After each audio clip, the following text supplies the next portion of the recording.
has meaning and importance. But this 9-game road trip becomes the focus of a crucial stretch of games. It begins facing one of the best players in baseball with a supporting cast filled with familiar faces. Can the Crew continue their winning streak and climb up the Central standings? The road trip begins in Colorado right now on Fox Sports Wisconsin. Brewers baseball on Fox Sports Wisconsin, presented by Potawatomi Hotel and Casino. Let the games begin. And let this series begin.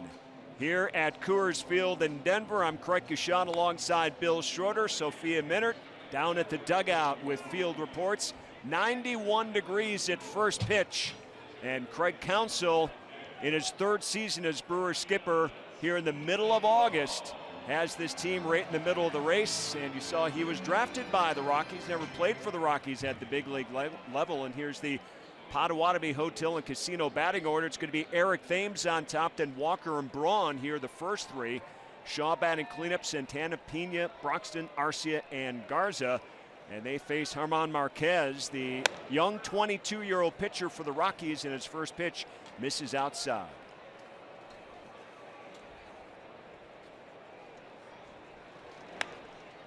Thames pops one up in the infield. And Arenado in that switch makes the catch, and real quick, 2 pitches and 2 outs. Yeah, Marquez having a nice season in his rookie campaign. As you mentioned, 22 years old, out of Venezuela, had a terrific month of July, a 4-0 record in July, 351 earned run average. He got beat his last time out against the Marlins, 4 1/3, 5 runs, and that was his first loss since June 26th, so he's been pretty good for Colorado. And he'll face 9-year veteran Neil Walker. And what an acquisition Walker has been for Milwaukee, and not even a full week with the team. These are our season numbers, but Neil Walker with Milwaukee has been outstanding. 5 of 10, including the home run on Wednesday and a couple of RBIs already. And by the way, playing pretty strong at second base. Yeah, I mean, what a nice pickup for David Stearns, picking him up. Player to be named later. The Brewers got some cash, and he has already contributed in a big way offensively. And as you mentioned, a good defender. Now the switch hitter, and much better from the left side, and we really haven't seen him batting from the right side yet. But coming up with some big hits. He got a base hit in his first ever appearance for the Brewers at Miller Park, his first game. So another bat in that lineup, and another good left-handed bat for Craig Counsell. So Thames, Walker, and Braun here in the first to face Marquez. And in the what to do at the top of the order tonight, it's Eric Thames. And he's at the top of the order for only the 3rd time this season.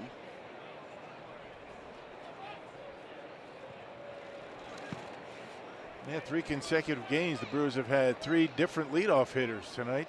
Yeah, you got Thames. It was Sogard the game before VR. A big challenge for Craig Counsell to find that consistency at the top of the order. Well, the bottom line is getting guys on base early. Ryan Braun swinging a terrific bat right now. So is Neil Walker. And Travis Shaw, for that matter. That's been the bottom line, though, for this offense. Get him on base, and then you hope that long ball, and we saw 5 on Wednesday, would only pay dividends and bring those runs home.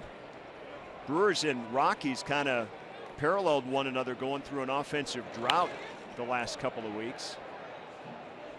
And it appears Milwaukee has broken out. Yeah, on Wednesday, the Rockies scored 17 runs against the Atlanta Braves, but before that, 8 consecutive games, 3 runs or less. But they broke out in a big way on Wednesday. And Walker working the count full now, 3-2. Ryan Braun on deck. He should be refreshed and ready to go. Had the day off the other day, and an off day yesterday for the Brewers as they traveled. Nice play at second base by DJ LeMahieu, and there's 2 down here in the Brewer first. Yeah, this is a very tight defense. This Colorado Rockies, the best in all of baseball They've committed only 52 errors this year. They've also turned the second most double plays, 129. That infield is very solid. You got Arenado at third base. There's nobody better than he is. Story, LeMahieu up the middle. Mark Reynolds, the former Brewer, doing a great job over at first base. And another former Brewer behind home plate tonight, Jonathan Lucroy. That's good to see Luke again. And he's off to a terrific start in his short tenure so far for the Rockies. We'll talk more about Luke as the night progresses, but he is back in a comfort zone, at least in the National League and at least out of Texas at this point, that's for sure. Almost didn't recognize him with the big beard. That's right. So here's Ryan Braun with 2 down. And Braun, a terrific homestand. He was 10 of 24. It's a 417 clip with a home run and 2 RBIs, but I will guarantee you those outs that Ryan Braun made, those 14 outs, the ball was hit pretty hard. Would you not agree? Yeah, no kidding. That started back on the last road trip. But no coincidence that the Brewers are starting to score runs and, you know, create some problems on the bases, and Ryan Braun's getting hot. I mean, I think one goes with the other. I mean, just continues to hit the ball all over the diamond. Starting to drive the ball out of the ballpark as of late. 9-game hitting streak, hitting almost 500. Driven in a couple of runs. Ball and 2 strikes to the Brewers' number 3 hitter. Marquez delivers, and Braun fouls one away down the right field line. Yeah, Marquez, a guy that's basically fastball curveball. He's got a very good tight curveball. Not one of those, you know, floaters that come in. He throws it pretty hard, and, you know, he can rush it up there, averaging about, you know, 95 miles an hour. This guy's got good stuff. And a good pace going. Here's the 1-2 again, and Braun chases. Lucroy will have to secure it at first and does. And the Brewers a 1-2-3 inning against Marquez to open things up here. And now Matt Garza gets his turn on the mound.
Fox Sports Wisconsin is brought to you by Miller Lite, the original light beer.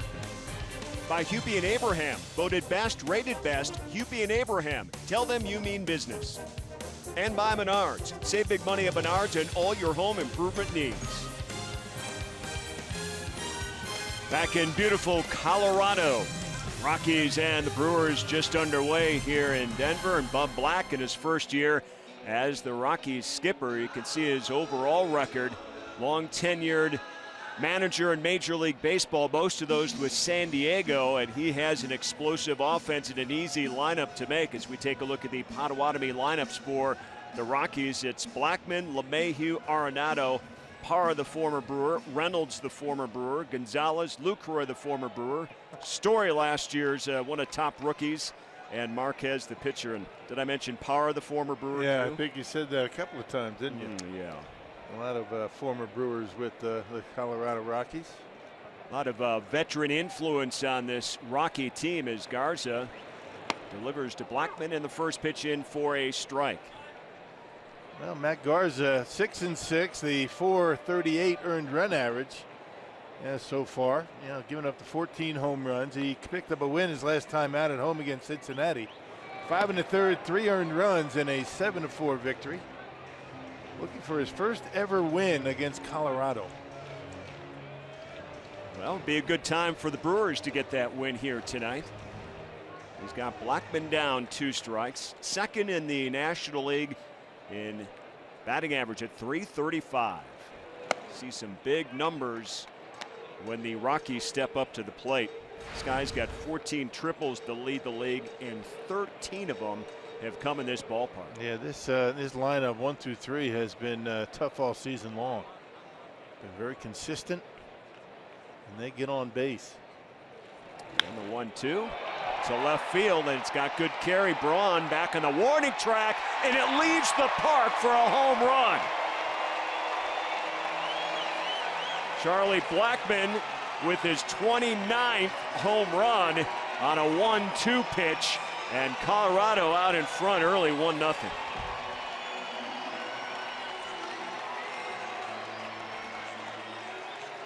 Well, he waited back on a Matt Garza curveball. That's been the big pitch for Garza as of late, the curveball.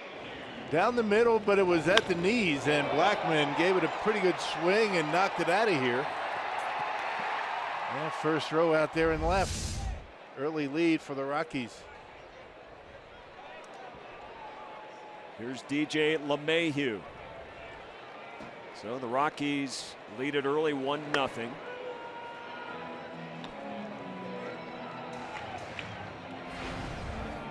We may see a lot of this as this series goes on. LeMahieu at .310 with 4 home runs and 51 RBIs.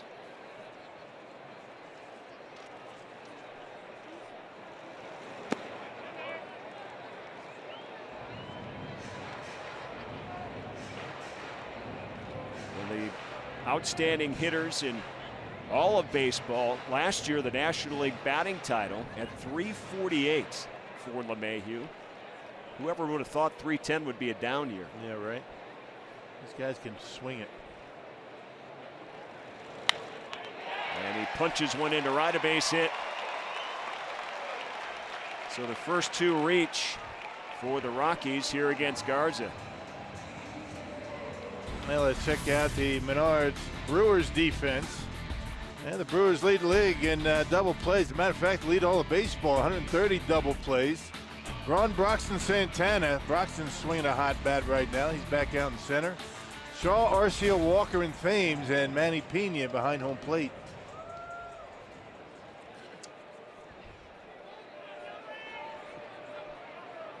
Here's Nolan Arenado. Tremendous third baseman for the Rockies. He's batting .437 in the first inning this season. .312 overall. 103 RBIs. He was the first to reach 100 RBIs for the 3rd consecutive year. Rockies and Brewers meeting for the first time since early this year. Yeah, and you can see those numbers. I mean, he hits everybody, but particularly good against Milwaukee in his career. Yeah, the Rockies took 3 of 4 from the Brewer crew in the opening series of the baseball season back at Miller Park, so it's been a while since these 2 clubs have met.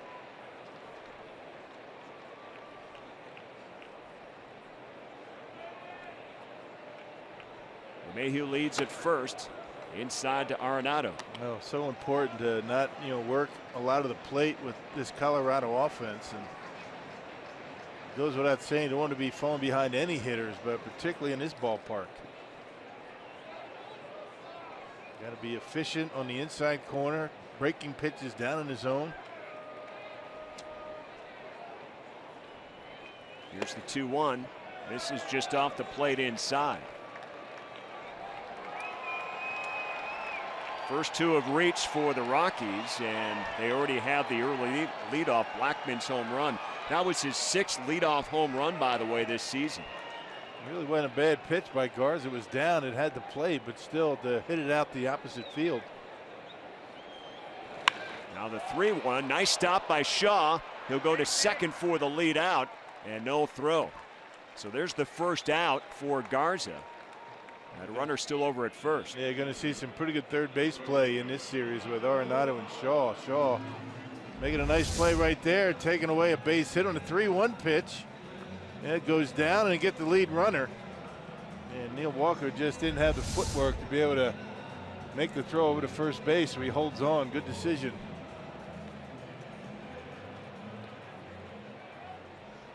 Here's Gerardo Parra. And what a season he has put together for the Rockies. 342. He's battled some injuries, so he doesn't have enough bats to qualify for league leaders, but Rockies will take 342 any day.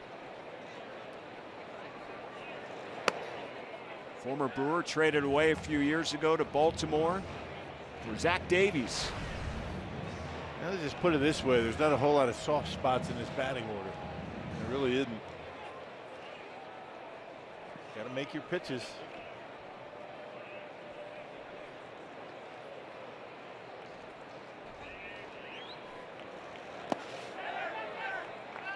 And Parr is able to check his swing. 2-0.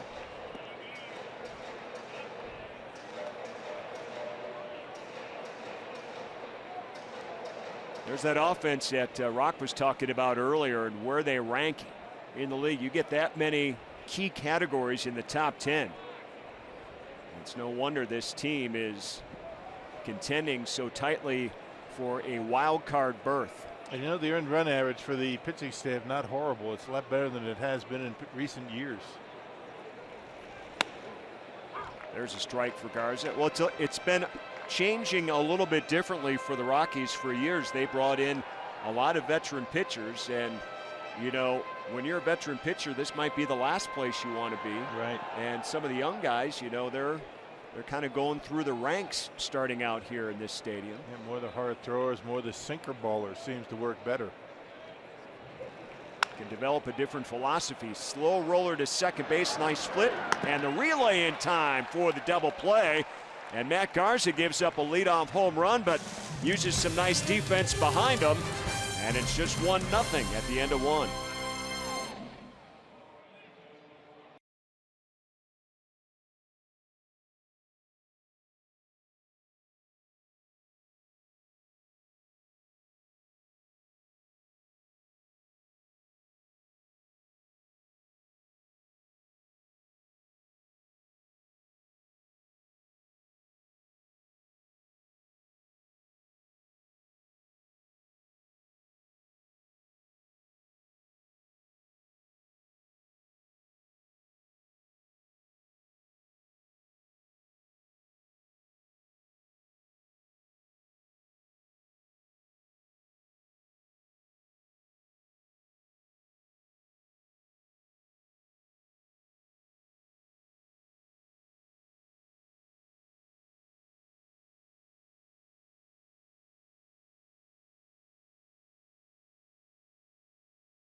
Lead as we head to the second here. Scoops from the clubhouse brought to you by Car Soup. Stephen Vogt is back with the Brewers exactly 1 month after going on the disabled list with a left knee sprain. So Vogt spent 6 games between the Timber Rattlers and the Sky Sox rehabbing that knee. He told me he caught 3 games, logged nearly 20 plate appearances, even played first base as well just to test that knee. So he feels that he tested it, had every play basically imaginable. He is wearing a knee brace on that knee, so you'll see that he said he's not quite comfortable with it on, but will continue to use it here. And really more so than anything, Counsell said it adds balance again to the lineup, something he feels that his lineup is best at when he has that lefty down at the bottom. And you may see him here over the weekend. Counsell saying he'd like to get back to the kind of split between Vogt and Manny Pena that he had before Vogt's injury.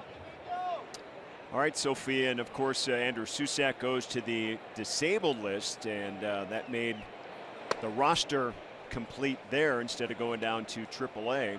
It'll be interesting to see if we see Vogt anytime soon here, but he appears to be ready to roll. And you know, this is about the time when you can add Chase Anderson back in the mix on Sunday too, as Santana, and that one's deep to right and out of the ballpark. Boy, the ball is carrying here today as Santana ties the game. Boy, a high towering shot, just didn't want to come down. That is a high wall out there in right center. Yeah, from the right field foul pole all the way around to center field. It's up there, that wall. And it was high enough for sure. It just kept carrying. Check it out. Yeah, fastball in, 93 miles an hour. And check out the quick hands for Santana. And it just keeps going. Rocky Mountain carrying out here tonight. Well, you don't drops over that fence. And you don't need a breeze necessarily for the ball to carry here, of course, in the thin air, because there's barely a breeze here in this ballpark. And they measure that one at 407 feet. All right. So it's a 1-1 game as Pena rounds to short. Story takes care of him for the second out. You can tell when the ball is carrying when the 2 home runs we've hit so far, the outfielder in defense has gone all the way to the wall, wondering if he has a chance to catch it or not. Certainly, they haven't been no doubters. Rockies are used to it. Yeah, the thing about it is, you know, the ball carries so well, but you know what a lot of folks talk about when they come in here, the fact that it's such a big outfield, outfielders play so deep, it's the base hits in front of the outfielders that are the ones that kill you. Walks and singles in front of an outfield that plays very deep. And when you're the home team, take advantage of that, and the Rockies certainly have done that. And there's a base hit up the middle for Keon Broxton. Well, look out, he's heating up. And Keon, when he gets rolling, yeah, he can carry it. Here's Orlando Arcia, the Brewers shortstop, who's missed the last couple of games with a sore back. Back spasms kept him out. Yeah, the off day actually gave him 3 days off. Says he feels better, and good to have him back in that lineup. Quite honestly, it seemed strange not to have him out there at midweek, didn't it? Sogard did a nice job out there at shortstop. Doesn't have the range of Orlando Arcia, but he was able to make the plays.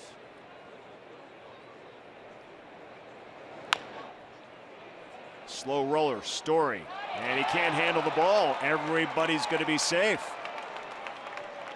Let's see how they score that one. That was going to be a tough play. Yeah, this Rockies infield, they're about as tight as it gets. They just don't commit too many errors. And Trevor Story, a big part of that. A little dribbler in front. I mean, if he picks that ball cleanly, it's going to be an out for sure. Yeah, right off the end of the glove, and he doesn't get anybody. So the Brewers with 2 aboard with 2 down for the pitcher Matt Garza. And it's going to be an error on Story. So Arcia reaches on the air. See if Garza can punch one through the infield. Got a fast runner and Keon Broxton out at second base. 2 down. Everybody runs on contact. The Rockies with the fewest errors in the National League, so The air you just saw there is rare for the most part for this club. And Garza, another slow roller. Story, though, fields this one. And there's the final out. But the Brewers tie it up. Domingo Santana with home run number 20 on the season as he adds to his single season career total. He gets nice carry, and we have a new ball game heading to the bottom of the second. It's 1-1.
Fox Sports Wisconsin is brought to you by the Wisconsin Lottery, reminding you to please play responsibly. And by Toyota. Let's go places. Back here at Coors Field in beautiful Denver, Colorado, Domingo Santana's home run evens the score at 1 here in the second. Time now for our unlimited baseball break, brought to you by T-Mobile. Some injury news across the division that could impact the races down the stretch here. John Lester today was placed on the 10-day disabled list with left lat tightness and shoulder fatigue. Yesterday in his outing, he needed 46 pitches to get through just 1 2/3 innings. So he'll be out for a while. They're hoping it'll be the minimal amount of time for Lester. And for the Cardinals, Adam Wainwright is going on the disabled list with elbow impingement. He's got a 12-5 record on the season. The earned run average over 5. So certainly two teams there in the division losing two pretty key pieces, guys. Yeah, no question about that, Sophia. And the Cubs winning today. But boy, Lester has recently had some major innings where he's given up some big-time runs, and probably not surprised to see a move like that at this point. Yeah, I mean, you know, the 10-day DL, and it sounds as though it might be a little bit longer, but still, I think that you know, the teams are using that 10-day disabled list, you know, a lot. I mean, just maybe to give some guys some rest, calling it shoulder fatigue, whatever it is. But it's kind of unusual when you look at Wainwright there, you know, with an earned run average over 5. Absolutely. We're seeing some eye-popping changes here and there, and that's just enough to give a team like Milwaukee the opportunity. The door's still open. Just a game and a half out as Mark Reynolds steps to the plate to face Matt Garza here in the Rockies half of inning number 2. It's a 1-1 game. Reynolds having a terrific season for the Rockies over at first base, 280. 25 home runs and 81 runs batted in. Played in 118 games a year ago for the Rockies. And has really found his offensive game here as he's able to check his swing against Garza there. Yeah, without a doubt. I mean, everybody knows that, you know, the kind of power that Mark Reynolds has, but the surprise has been how good he's been at first base. Very solid defensively at first.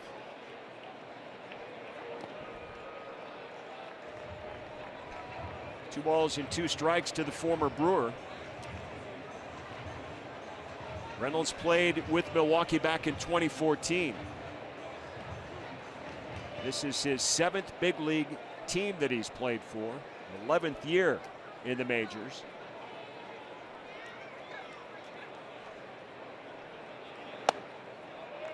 And you saw that career average, and to see what he's doing in the last couple of years, batting more in the 280 range, speaks volumes for where he is in his career, taking advantage of the twilight. He's always been a guy that has big power, that struck out a ton.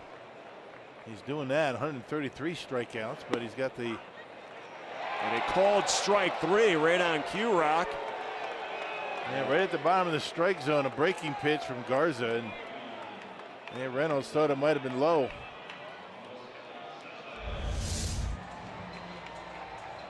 Oh, man, he able to stick it. I mean, he holds it there nicely, and Fox Tracks had it on the plate, down and away. First strikeout for Matt Garza. That brings up Carlos Gonzalez.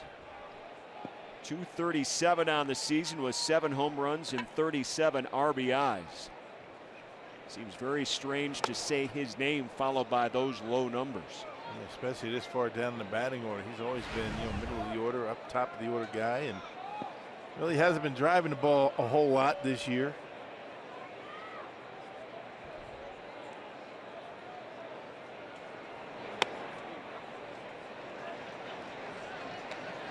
Gonzalez starting to heat up recently, but mostly it's been base hits, not so much the power we're used to seeing.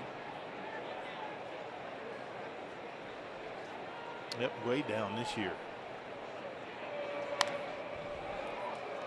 And those are tough numbers to explain at this point. Yeah.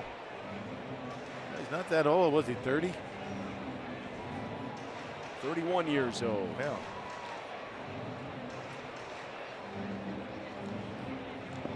Well, even the best have a down season.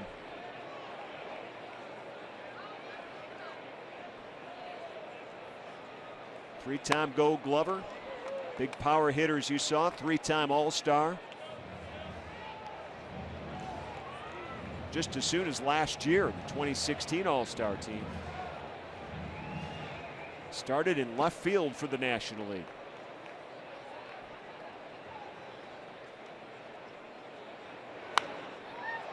Fly ball center field. Broxton makes the catch. 2 down. Another good breaking ball from Garza had Gonzalez out in front. Easy pop out to center field. Here's Jonathan Lucroy, familiar face. Just a year ago, of course, traded at the trade deadline at the end of July to the Texas Rangers by the Milwaukee Brewers. You see his numbers with Texas this year, not Jonathan Lucroy-like, but with Colorado, 371 already, making an impact.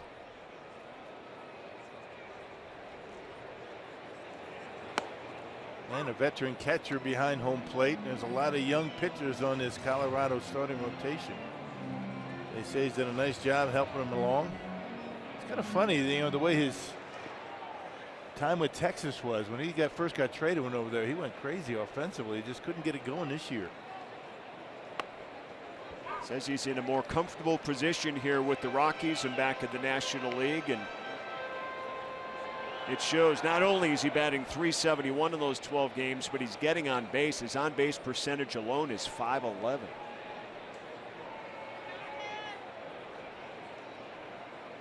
He's batting ahead of Trevor Story, who's on deck.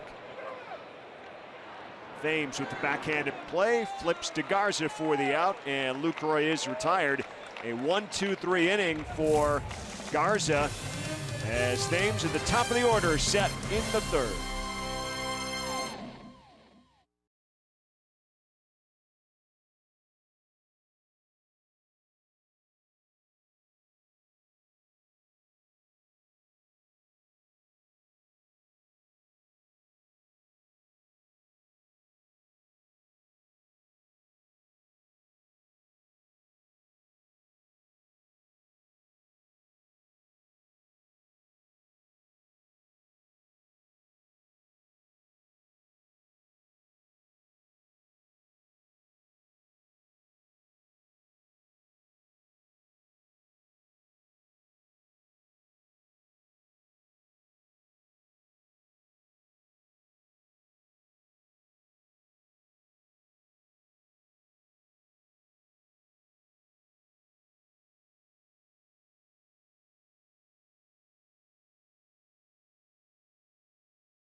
top of the third, and a big weekend or a big series coming up, 2-game series. You know, Brewers and Cardinals, a 2-game set at Miller Park on Tuesday, August 29th, and Wednesday, the 30th. Go to Brewers.com to reserve your tickets today. 2-game series against St. Louis and a 4-gamer against the Nationals. Should be a good homestand. You're talking about playoff caliber teams again. It just doesn't let up as Eric Thames leads off the third for Milwaukee against Marquez, and this one in the gap. And one hopper off the wall for Thames, and he will turn the corner and head to third. And he will have a stand-up triple to lead off the third inning for Milwaukee. Gave that one a ride way out there in the center field. It's 4:15 to dead center in his ballpark. And Thames able to hit one out there in the corner in center field. Fastball 95. Boy, he pulls the hands in nicely. Gets the barrel of the bat on it, and right away he's thinking triple. And able to get in there easily. You know, BLACKMON, by the time he gets it, no chance to get him at third. So a good start to the third inning for Milwaukee. Dugout likes it. Runner at third, nobody out, and Walker, first pitch, right field base hit, and Thames comes home, and the Brewers take a 2-1 lead here in the third inning. Boy, how sweet was that pickup by David Stearns, picking up Neil Walker? My goodness. This guy can hit. Walker now with 3 RBIs as a Brewer. That fastball, and able to center on it and finds a hole in the right. Brewers take the lead. Right away, second time through the order against Marquez, and the Brewers take the lead. A triple and a base hit. Here's Ryan Braun with nobody out. And Braun liner right to second. And it's caught out there by LeMahieu. He was doing that the entire road trip. You know, Tampa Bay and Minnesota. They were starting to fall in the homestand, but as a rocket right at the second baseman out there, LeMahieu, and you can see Braun just shaking his head. What do I have to do? Well, he's been talking about it for about the last week or so, how hard he's hit the ball, how well he's striking the ball, and maybe best ever in his career at this point. He feels like he's really locked in. Yep. Not much you can do about it. All you can do is hit it. Well, these defensive shifts have worked out well for every club. And here's Travis Shaw. One down here in the third. Brewers already have a run in. Neil Walker at first base. Yeah, they're giving Travis that third baseline, and he has gotten some base hits down there.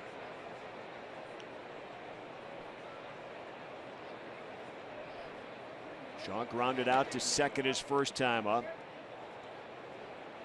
He, like Braun, has a 9-game hitting streak going right now.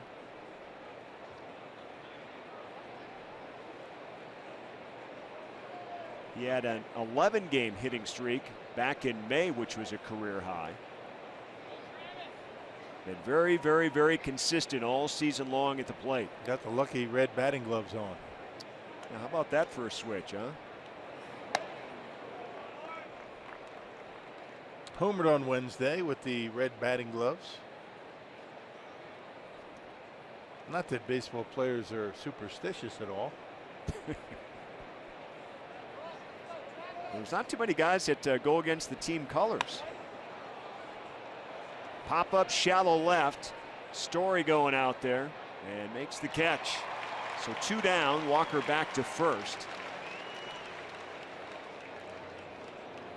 That'll bring up Domingo Santana, who had a home run back in the second inning. It carried over the right field wall. And fastball middle in. Our Powerball home run count for Santana. Add another Brewer hitter to the 20+ home run list. That tied the game.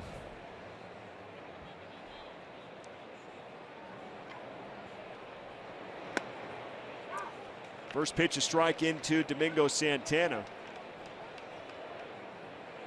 Well, we'll see if Santana can get that bat going again. He was just 3 for 26 on the homestand.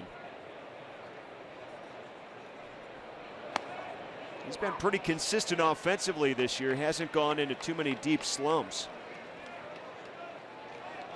Yep, hit a big 3-run home run in that Red Series. Gave the Brewers a cushion.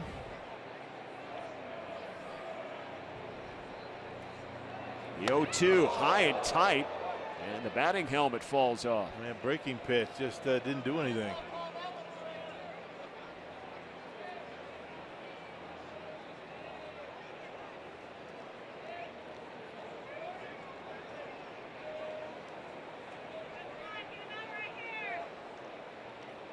Second on the team with 63 RBIs.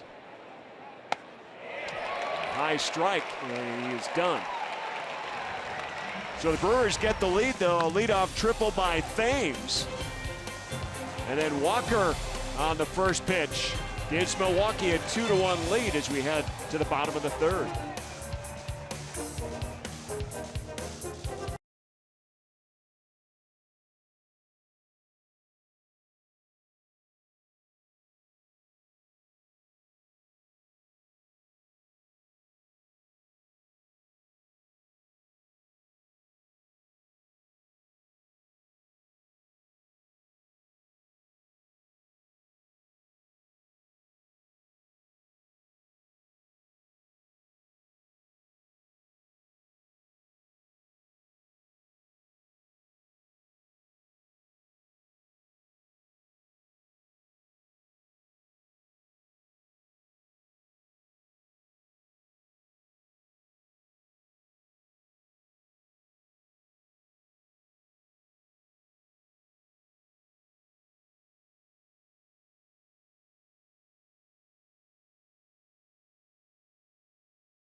All right, here we go. Matt Garza on the hill, bottom of the third. And now Garza works with the lead. It's 2-1 Milwaukee. Trevor Story, the shortstop, up, the number 8 hitter in the Rockies lineup. 226 on the season. His power numbers starting to climb a little bit.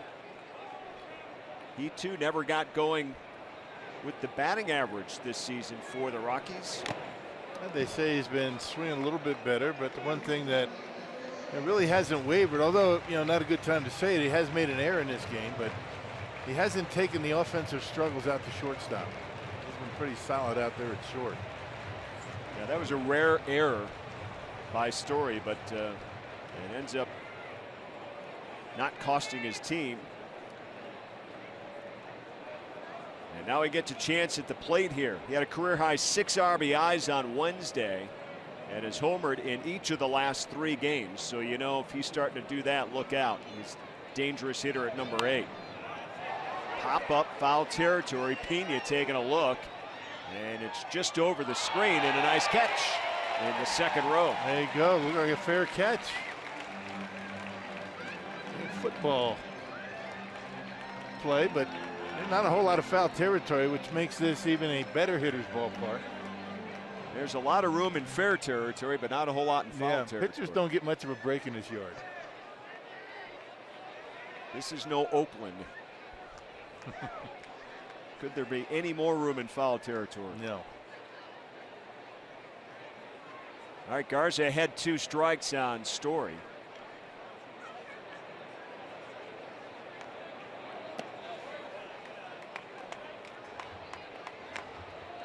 So Jeff telling us the Cubs a winner. St. Louis leading Pittsburgh late in that game. Top of the 8th, they're up 10-3. So when the front running team wins, it's up to the 2nd and 3rd place teams that are tight like the Brewers and Cardinals are to answer with a victory. Sound like a broken bat, slow roller, Arcia. And a nice play to get Story at first. Nothing wrong with that back on that play. That's a tester. Yeah, coming in, has to get rid of it quickly, and a nice strong throw to first. And the kid playing with his heels on the grass, and a nice play. The big arm able to get Story at first base. Had a lot of questions about Orlando Arcia from a lot of the Rockies folks here. You know how we share information from time to time. Yeah, not a whole share lot. Some, yeah. Not secrets, right? We kind of, give each other a little update on it, and they wanted to know a lot about Orlando Arcia. He's starting to make a name for himself around the league.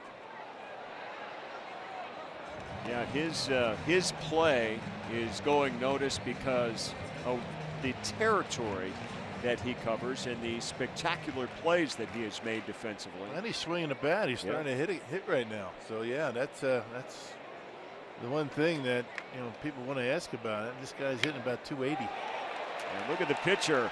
Marquez dumps one into left, and this may be a extra base hit. And he is in second base with a hard slide. And a 2-out double for the pitcher, German Marquez. I should say a 1-out double. Yeah, you're not going to get too many style points on that slide. But he's in there with a double. Yeah, Garza with a slider. He goes down and gets it. Not a bad piece of hitting by the young right-handed pitcher. Well, gets it in there, and check this out. You talk about a train wreck at second base. You could injure yourself for your pitcher with that kind of slide. Well, here's the thing, though. You can't get the pitcher out. He gets a double with 1 out, and now you got to face the top of the order in Blackmon. Yeah, this top 3 in the lineup. I mean, that's why it's so important to be able to recover or retire the bottom of this order for Colorado. As these guys are coming up with men on base. Blackmon led off the game for the Rockies with a home run on a 1-2 pitch, and he went down and took a curveball out of the ballpark almost in the same fashion that Marquez reached out and poked one out there to left field.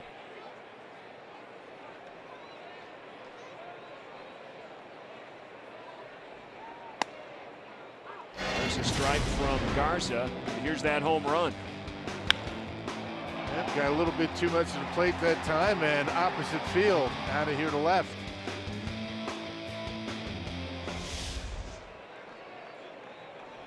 This is 29th round tripper of the year, 77th RBI.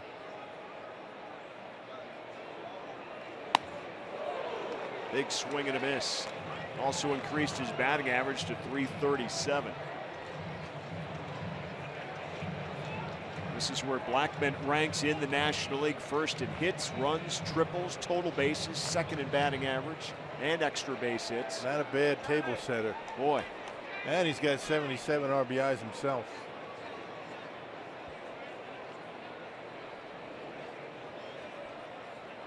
This guy looks more like a number 3 or number 4 hitter. In a lot of lineups, you're right.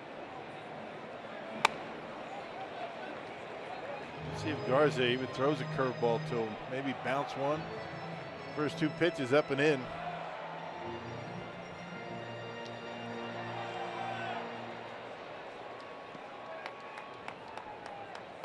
Those 77 RBIs he has, first among leadoff hitters in the league.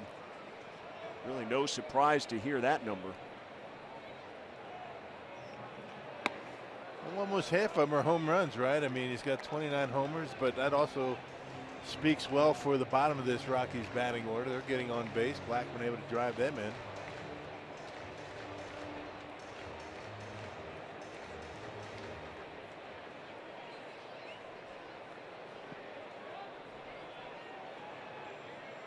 Garza began against Blackmon 0-2. Now it's 2-2.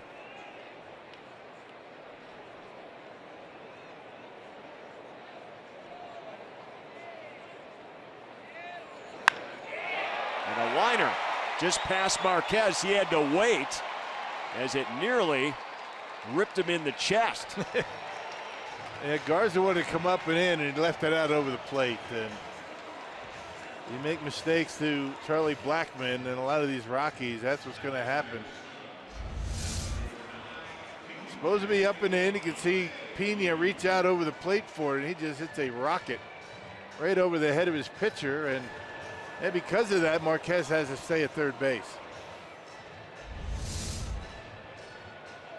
So Marquez, the pitcher, at third. And by the way, he's hitting 200, so not so much of a fluke that he's on base right now. He's handled the bat pretty well. He's got 5 RBIs as well. But now you got Blackmon at first. 2 on, 1 down for DJ LeMahieu.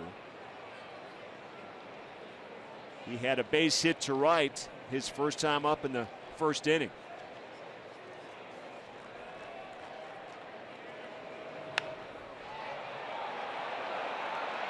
Broxton on the run, comes in and makes a nice catch. He had to hesitate on that one, but ends up making a nice catch. And because of that, Marquez, the pitcher, has to hold at first. It was not hit all that hard. Yeah, I think if he tagged up, he might have thought about scoring, but you don't want to have your pitcher to play at the plate. Check it out. He comes up as though he almost thinks there's 3 outs. It's only the second out. Marquez went off the bag. He went down about a third of the way, and I don't think Broxton was sure how many outs there were until Arcia told him. That's a good call out there. 2 down now. And nice running catch. He plays deep. You have to in this ballpark. Here's Arenado. Hit into a fielder's choice back in the first.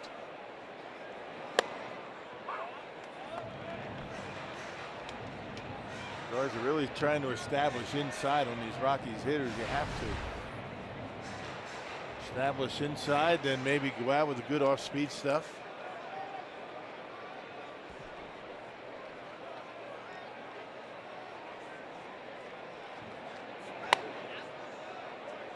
Inside to the Rockies' third baseman. This guy must salivate every time he comes up there with runners on base. He's got 103 RBIs to lead the league. And nobody better in all of baseball than Arenado, runners in scoring position. 429 clip. To right field. Santana going back. Looks up, leaps, can't make the catch. It goes off the wall. 2 runs are going to come in, and Arenado into third base with a triple, a 2 RBI, 2-out triple, and the Rockies take a 3-2 lead.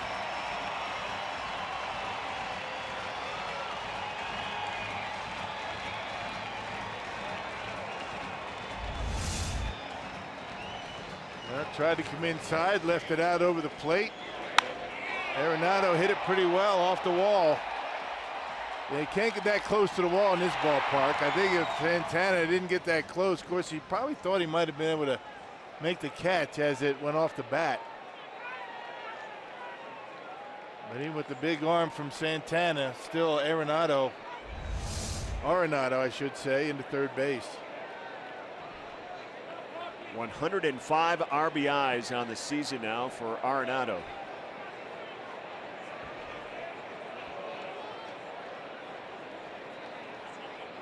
Here's Parra. First pitch outside.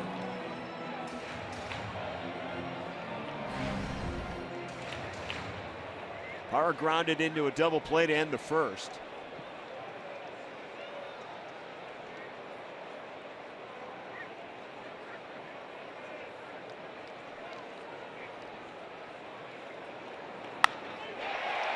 And off Arcia's glove into left field, a base hit and another run coming in. Good effort out there, but that ball was hit hard and sizzling. Yeah, every mistake that Garza makes, I mean, Rockies are squaring up on him, barreling it up.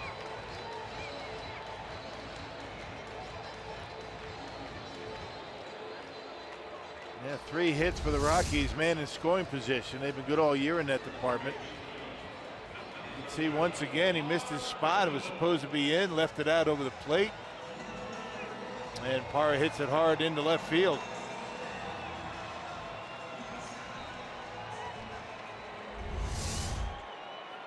Four-2 now, Rockies. The 3rd inning continues. Here's Mark Reynolds. Right to Shaw. He'll go to second for the final out here in the inning, but the Rockies come up with 3 runs. And the Brewers now trail as we head to the 4th.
At Coors Field, time now for our minor league scoring report, brought to you by the UW Whitewater Warhawks. It's Monte Harrison, outfielder for the Carolina Mudcats. Last night, a big night for him at the plate. He went 3 for 6, a solo home run, and 2 stolen bases. He started the season with the Timber Rattlers, but you see between the 2 teams, he's got a .259 average, 20 home runs on the season, and 57 RBIs.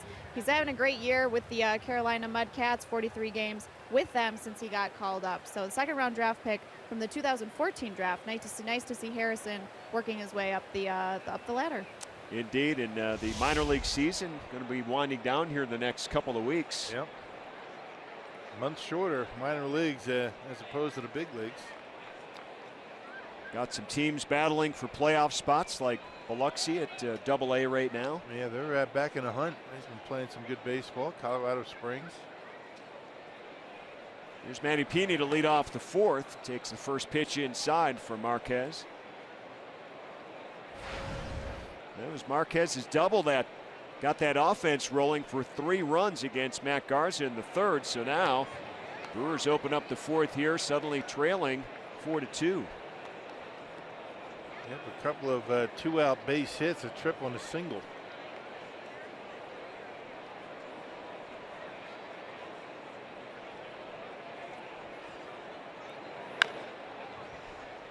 Ground ball to Story. There's one down.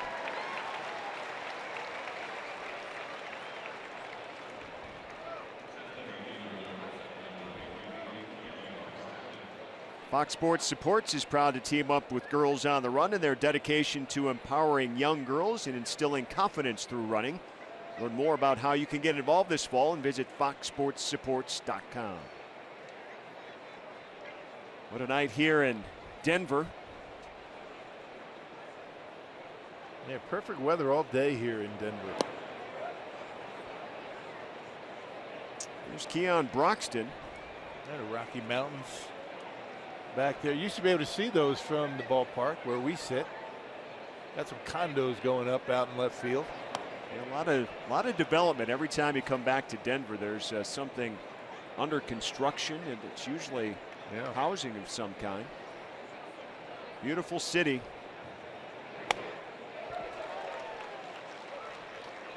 Broxton 2 balls and a strike, and Broxton back in the second inning, a single.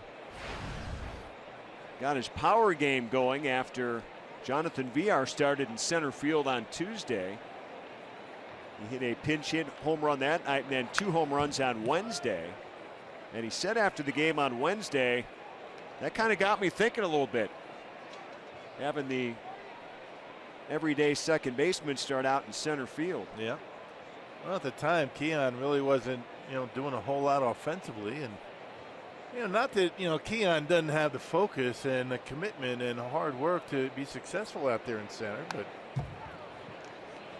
maybe a little bit of an eye-opening experience to see VR out there. Craig Counsell saying it was a one-shot deal. Wanted some left-handed bats in the lineup, so they put VR out there. Had 1 ball, got 1 ball to play. Craig's not afraid to try something different. He's got Thames in the leadoff spot tonight. And that's only for the 3rd time this year.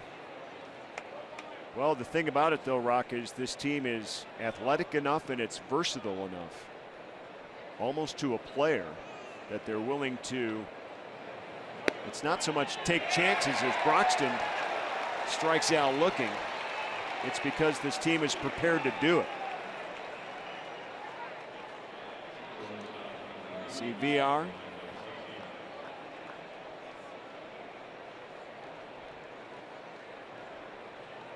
There's Woodruff, who's ready to pitch in tomorrow's game. Yeah, big contrast in styles between Garza and Woodruff. Orlando Arcia in there now with 2 down.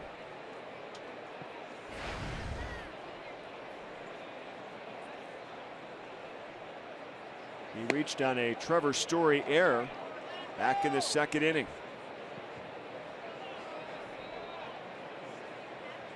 Colorado's defense, the strongest in the league, commits the fewest errors, had 1 tonight, but it didn't cost him a run.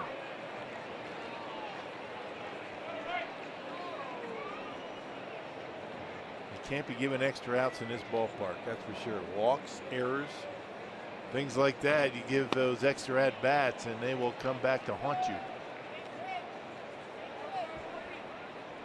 Tough enough when you only give them 27 outs. Yeah, it's a different place to come versus the rest of the league. Different game. You can just see it. We haven't been here. This is our only visit to Colorado, and you can just see that ball. The carry on it is just off the charts compared to anywhere else in the league. Still have that humidor going, though, right? Yeah, they got the humidor where they keep the baseballs. Put a little moisture in them.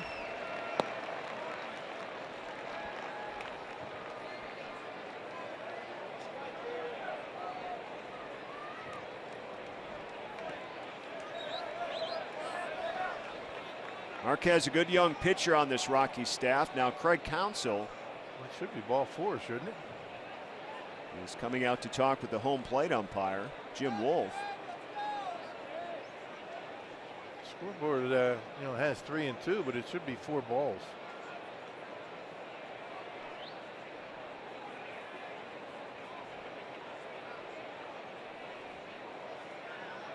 Jim Wolf, the brother of former Brewer pitcher Randy Wolf, umpiring.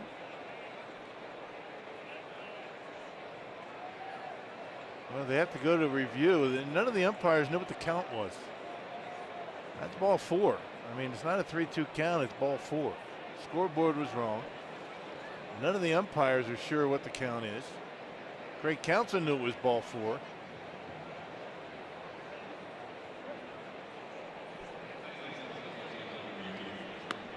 Well, I don't know if we've seen this review before, have we? I'm not sure how the home plate umpire cannot know what the count is.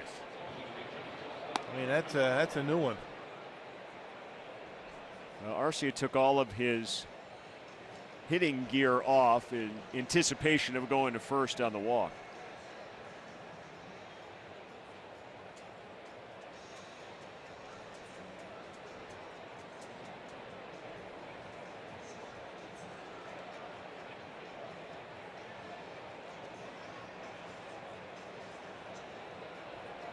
Craig Counsell asked for the review, umpire's review, and it is indeed ball 4. I should have just asked us.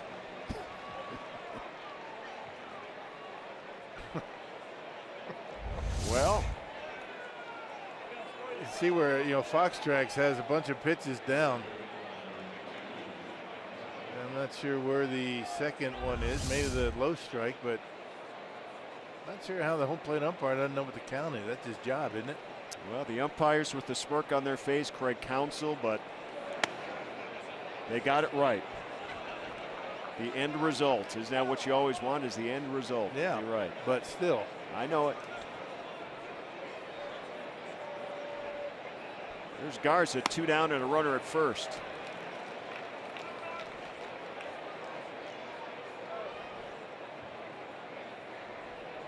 I don't believe I've seen that one before. Have you?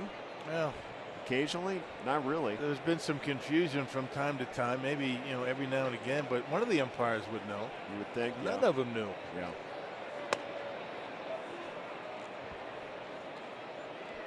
Two and 1 to Garza. Maybe it's the altitude. Could be. Could be.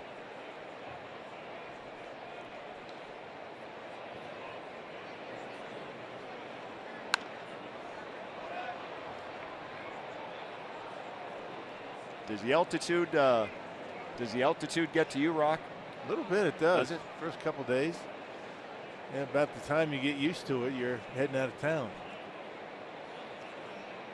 The big walk today took a little bit of a huffing and puffing. How far did you get today? 5 miles. That was a mistake. I think that was a mistake on your first day in. Called strike 3 on Garza, and that's how the 4th inning ends here. Little ball 4 controversy.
Brought to you by Miller Lite, the original light beer.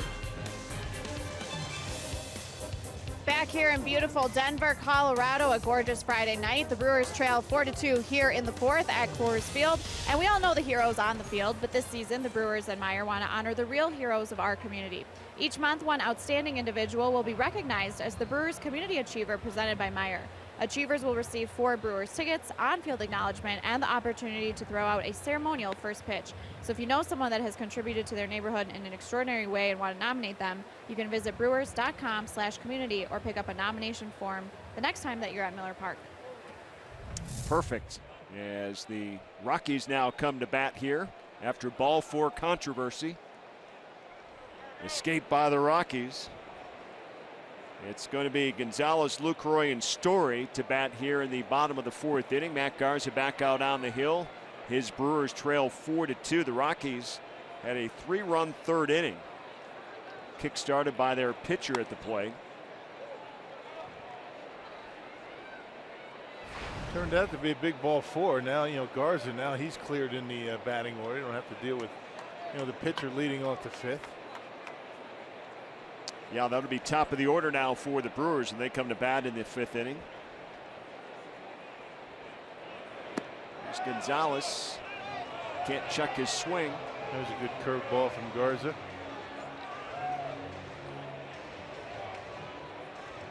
Gonzalez flew out to center his first time up. We talked about the season being incredibly down numbers-wise for him. He has hit safely in 20 of his last 24 games. That's a 300 clip for him. And make it another one as Santana backs up and lets that ball fall rather than going after it. Yeah, I think if he does go in on it, I think he might be able to make a play on it, but I'm not sure how the baseball carries, you know, this Brewers outfield. First time, you know, they've been here this year, and right off the end of the bat, Santana backs up. I think if he comes in, he makes that catch. You're right. Well, leadoff base hit here in the 4th inning. 7th hit off Matt Garza. And it's Jonathan Lucroy.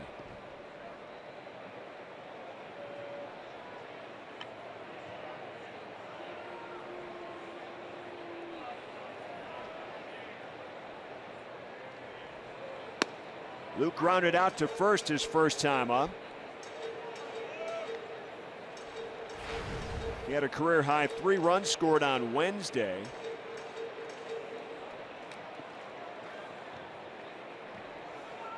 And again has handled the bat very well. On base percentage at .511 coming into tonight's game in the 12 games he's been with the Rockies.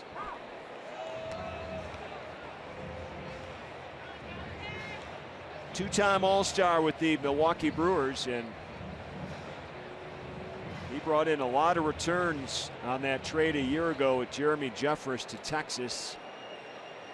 Yeah, he's going to help the Rockies a lot, you know, both at the plate, you know, behind the plate. We're talking about that when he first came up, his first at bat. This is a very young starting rotation these Rockies have, and Lucroy, the veteran guy. They got Ryan Hannigan, another veteran catcher. He's the backup, and they do have a couple of very young catchers down in the minor leagues that they're very high on. So the question is, will the Rockies be offering him a free agent contract because he's due at the end of this year? Yeah, good question. Will they pay for a good fit?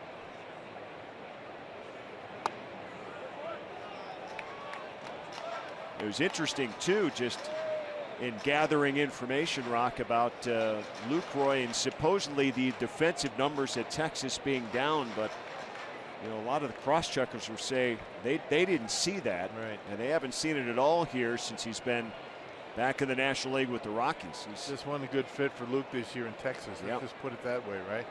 It just didn't work out for Texas or Jonathan, and Lucroy traded to Colorado. Things are starting out much better for him. Very, very popular in Milwaukee. That was a tough trade for Brewer fans to swallow. There's no doubt about that a year ago. I would say most Brewer fans understood, though, considering the returns, including what is now is the Brewers' top prospect in Lewis Brinson. Yeah, but there haven't been a whole lot of complaints as of late, right? Nope. The way Pena's been able to play, catching and swinging a bat. Yep. Turned out well for Milwaukee. Well, if you look at three of their biggest question marks coming into the season was third, first, and catching, and I don't know if he can beat the numbers that these guys are putting up right now. Shaw, Thames, got Aguilar over there, and then Pena behind the plate. They brought in Vogt late. He's back off the DL today, and bowl 4 to Lucroy. So the first 2 on base here for Colorado in the 4th. Yeah, first walk issued by Matt Garza. It comes to Lucroy. Down the bottom of the order, getting on base again. You don't want to have that situation pop up. And Garza had his problems throwing strikes his last time out, although he did pick up a win. He walked 5 against Cincinnati in a win.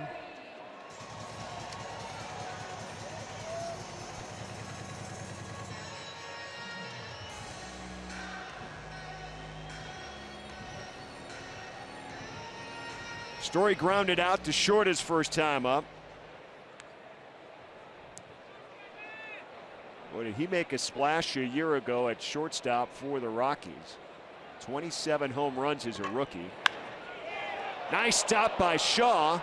Flips to second. No, it is wild and ends up in right field, and a run is coming home. A rare error out there by Shaw, and the Rockies now take a 5-2 lead. Yeah, what a nice stop in the hole by Shaw. Just didn't have a grip on it apparently, and the throw ends up in right field. He didn't rush it. Didn't seem like he rushed it. He knew he wasn't going to be able to turn two. Just not able to grab it was Walker, and that's going to be a fielder's choice. E5, allowing Lucroy to get to second base safely, and then he's off to third base. Great pickup, just couldn't get a grip on the baseball. Still nobody out here in the fourth and a run home. Runners in the corners. And Marquez, the pitcher, drops one down, and Garza runs over and tags him out. Story advances to second. Lucroy holds at third. And now what do? You got second and third, one out, and the big three coming up.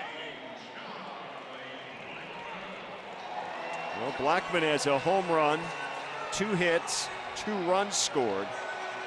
I think maybe you might want to walk Blackmon here to set up the double play. The Brewers lead all of baseball in double plays. LeMahieu grounds into a number of double plays. And we'll see what the Brewers do here. I guess if you lead the league, right, don't you try and set up an opportunity to turn another one?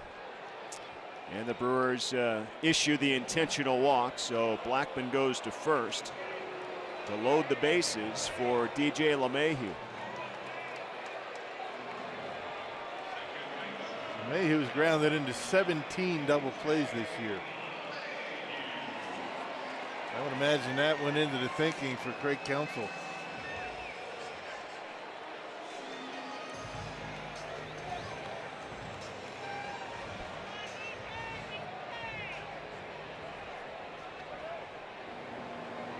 Carlos Torres starting to loosen up in that Brewer bullpen.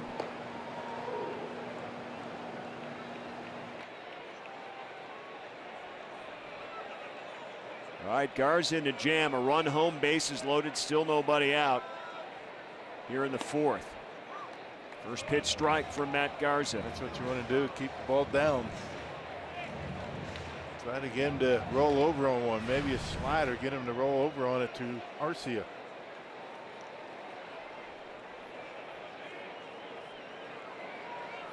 Rockies as a team, a .363 average with the bases loaded.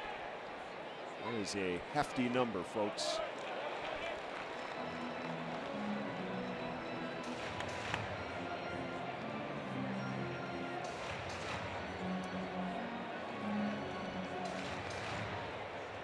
Double play can take him out of this mess.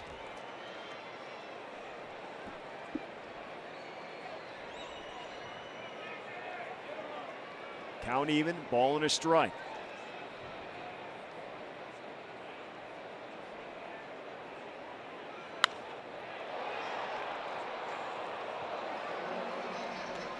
Now Garza a chance here, a ball and 2 strikes. Yeah, good location with all 3 of the pitches here to LeMahieu. That fastball right on the corner, down at the knees.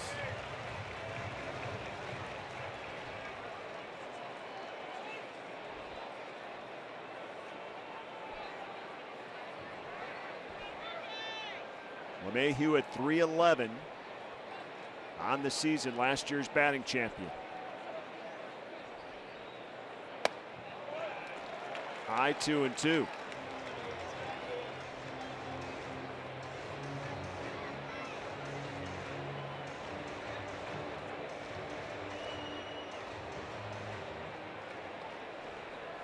Bases loaded for the Rockies. Garza trying to eliminate the damage. A run already home as the Brewers trail by 3. There's the ground ball. Second to short, to first, and there it is. Much needed double play, the second of the night for Matt Garza. But the Rockies still played another run and increased their lead here to 5-2 over Milwaukee as the intentional walk pays off for the double play.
Drilling 5-2 to the Colorado Rockies, the first of a 9-game road trip.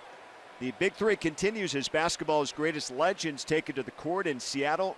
Rashard Lewis, Mike Bibby, Steven Jackson, and Al Harrington keep the action going in 3-on-3 battle for the championship. The Big Three is changing the game Monday night at 7 Central on FS1.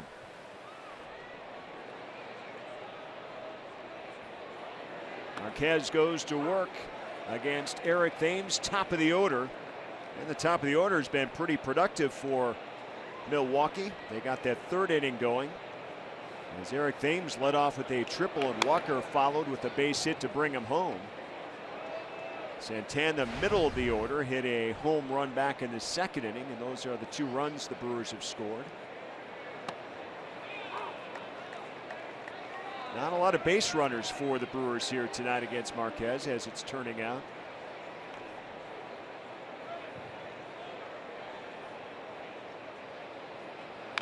Brewers have 4 hits. And Brewers have left 4 stranded so far.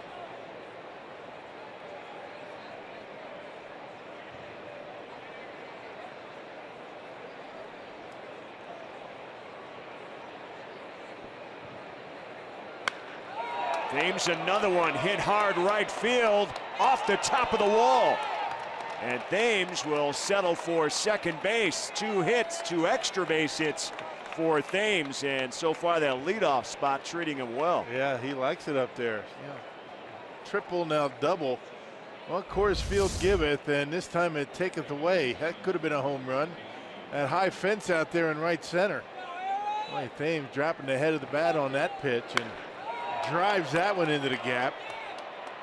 High off of that plexiglass out in the wall, and that kept it in the ballpark. All right, the Brewers with a good start here in the 5th inning. Thames out at second base. And here's Neil Walker. He came through with an RBI the last time the Brewers were in this situation. Just looks so relaxed up there at the plate. Really doesn't really have a whole lot of movement until those hands start to the baseball. Very confident in his bat speed, his quickness.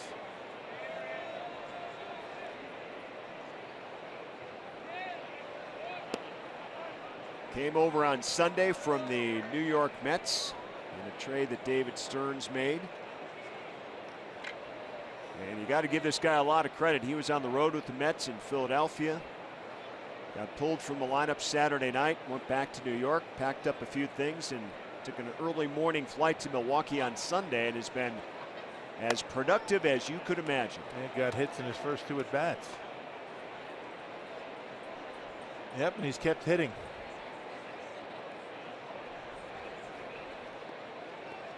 His first home run on Wednesday.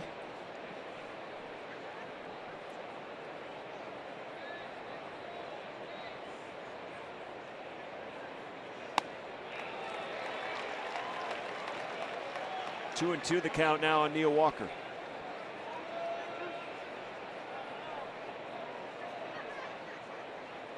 Walker 6 for 12 as a Brewer.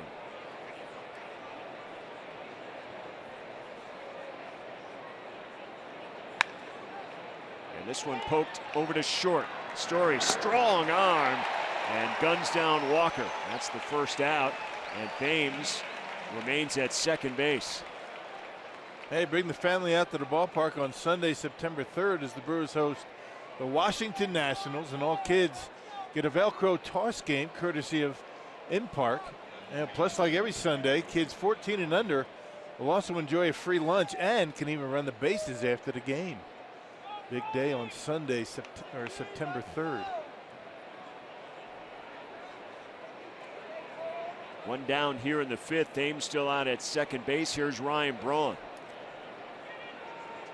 He struck out back in the 1st and lined out in the 3rd. Absolutely smoked a liner to LeMahieu over there at second base for an out. Another shake your head liner out. Right.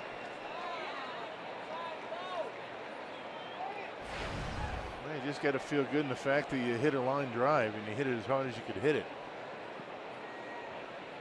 They're positioned there for a reason. Every team does it. And LeMahieu in that same spot, just right of the pitcher as we look out onto the field. Incidentally, good base running by Eric Thames on that last ground ball. A lot of guys you see in baseball these days, they would have headed to third base. It would have been an easy out, but Thames able to go back to second. Ball hit in front of him.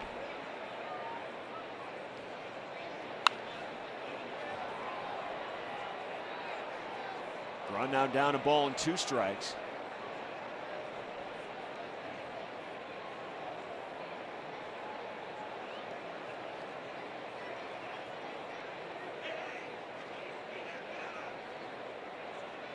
Braun came into the game batting .319 since coming off the DL. Starting to get that power portion of his game back. A lot of singles there for a while, but now more doubles and a home run on the last homestand. This time, though, he strikes out. Second strikeout of the game for Braun. So 2 down, and Thames still out at second base after that leadoff double. Yeah, second time that Braun has struck out on that curveball.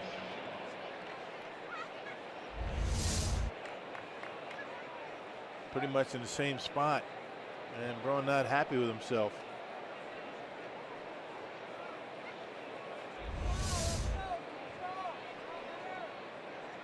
So Braun 0 for 3. That'll bring up Travis Shaw. Let's see if he can come up with a clutch 2-out base hit. Thames waiting for him out at second base.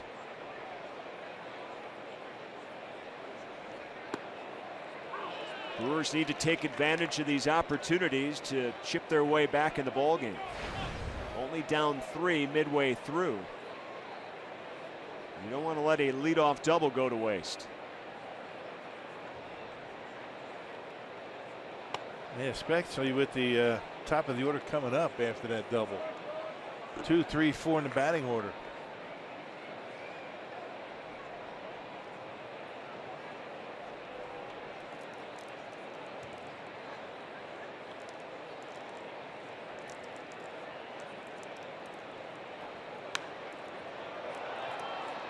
Ball and 2 strikes now to Shaw.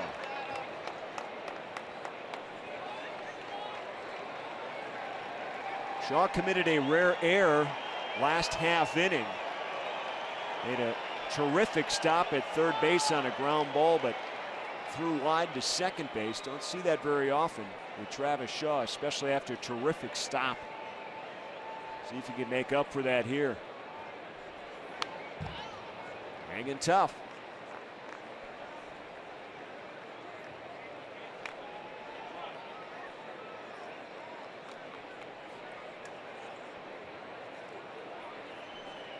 Shaw 0 for 2 has a 9-game hitting streak that he has coming into this game.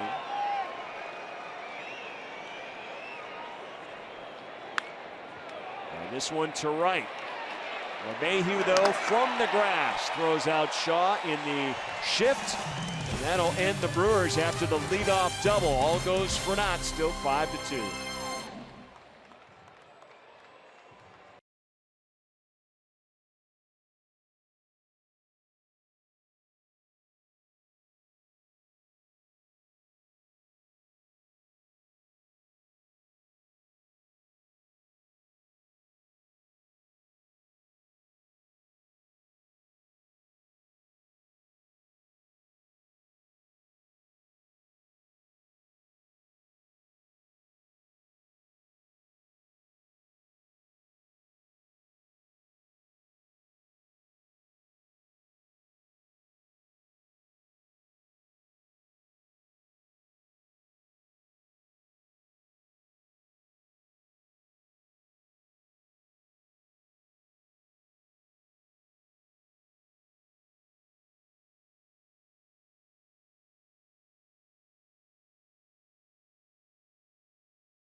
Wild card standings, Minnesota just a game behind, and of course the Diamondbacks, as Jeff mentioned, tied with Colorado for the 2 wild card spots right now, and this one hit a ton down the left field line and just foul by Arenado to lead off the 5th inning here.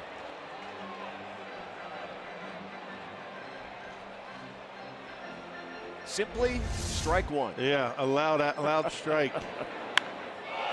Hanging slider, and question is it fair or foul? Over the foul pole. Boy, that did not miss by much. I mean, that might be the longest, loudest strike of the year in this ballpark.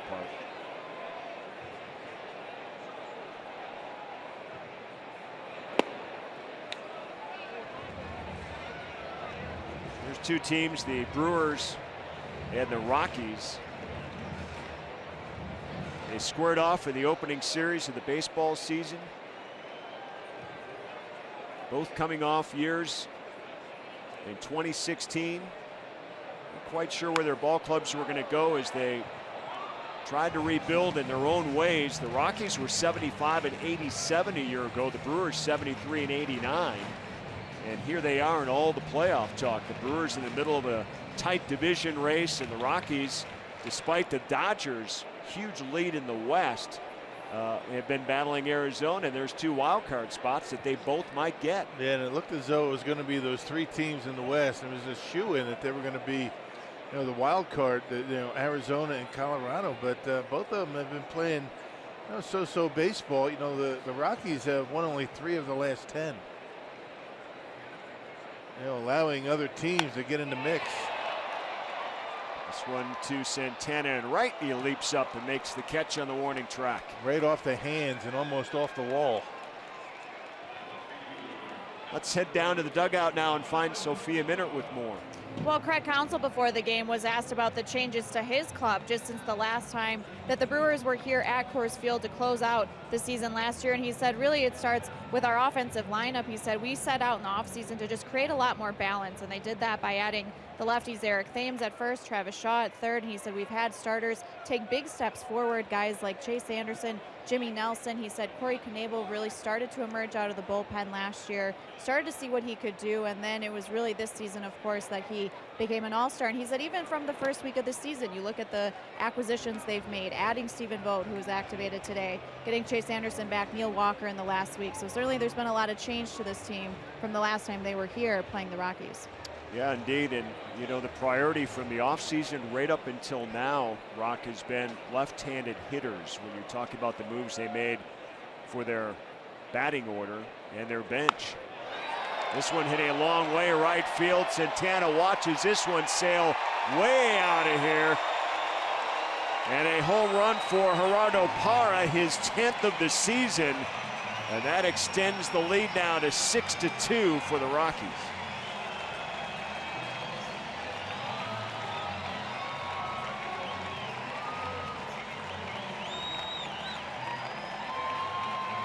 Boy, Parra having himself quite a season for Colorado. Yeah, breaking ball from Matt Garza. There it is, the curveball. And we're right down the middle of the plate, and Parra able to knock it out of here. That was a no doubter. As soon as that ball left the bat, you know it was a homer. Exit velocity 96 miles an hour.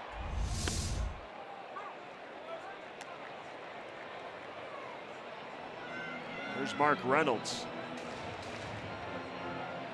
Activity once again in that Brewers bullpen.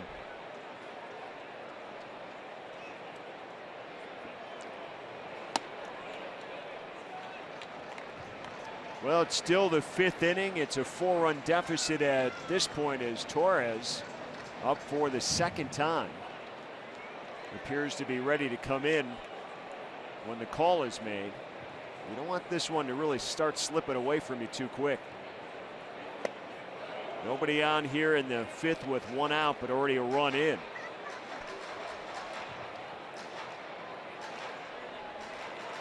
Yeah, first game of a 9-game road trip. You don't want to have a really short start from your starting pitcher. That would not be a good way to start this trip, to have your bullpen worn out already. This one way away from Vogt, and the throw is not in time on strike 3. That bounces away from Pena. I said Vogt, I meant Pena. And Reynolds reaches. Yeah, that's not something you see a lot of, you know, out of Manny Pena. I mean, normally he's been pretty good blocking pitches. That's where you want it, down in the dirt, a slider. Manny not able to keep it close, and Mark Reynolds able to get first base. Pena in a tough spot. He had to throw it as soon as he picked the ball up, so not a lot of. Wasn't able to get much on it, right. but it was close. But those are the ones you have to block.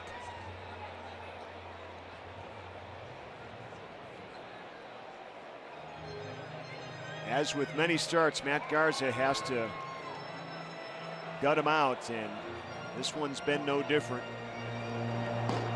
And Jeremy Jeffress throwing in that Brewer bullpen.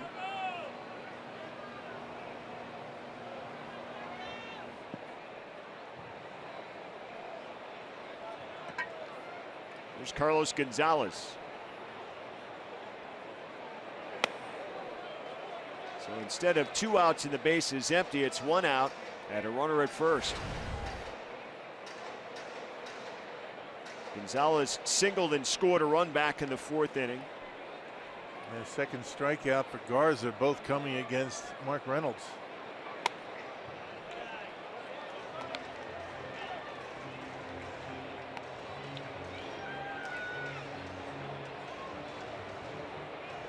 Well, these are some of the tough breaks we've seen numerous times with Garza out on the mound. You get a tough break on the strikeout, runner still reaches base. Errors behind him, scoring runs.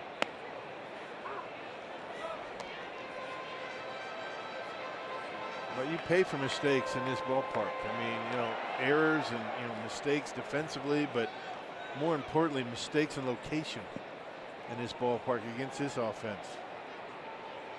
Seems like every time he's made a mistake, location-wise, it's been hit hard. And we saw it on the first batter that he faced in BLACKMON on that 1-2 pitch. Left that curveball over the plate. Down the middle, but down at the knees, and BLACKMON knocked it out to left field. So BLACKMON is homered. Parra is homered in this inning. 6-2 Rockies.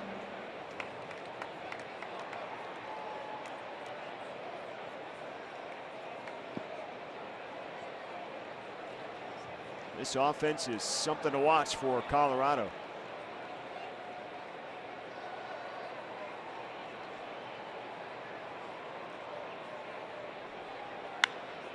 This one hit hard left field. BRAUN all the way to the wall, and it is out of here. A home run.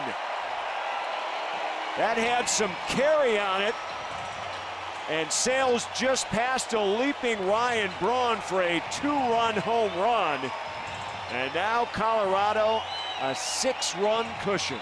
Yep, just stuck his bat out there, and the ball just jumped off his bat, just leaked over the wall. Check that out. I mean, right off the end of the bat, he stayed on it, got enough of it, hit it hard. It carries out of this ballpark. 2-run shot. And that's going to be it for Garza. Garza, 2 home runs allowed in this frame, 3 for the ball game. 8 runs, it's 8-2 now. Colorado 1 down here in the 5th, and we'll talk about the pitching change when we come back.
Tonight he leaves in the 5th inning with 1 out.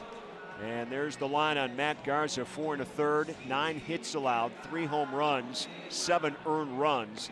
Here tonight is the Brewer deficit 8-2. And now Jeremy Jeffress comes in with the bases clean and 1 down here in the 5th inning. Yeah, his numbers between, you know, Texas and Milwaukee, he's been very good with the Brewers. Well, last pitched on Sunday against Cincinnati, retired both batters that he faced. And he stranded an inherited base runner in the 6th inning of that ball game. Really struggled with Texas, but seems to have found his niche here in Milwaukee once again. Well, he faces Jonathan Lucroy, and here are the 2 guys back on the end of July a year ago that were traded away from Milwaukee after having sensational seasons to Texas, and then neither one had good years with the Rangers and were traded away to these teams now.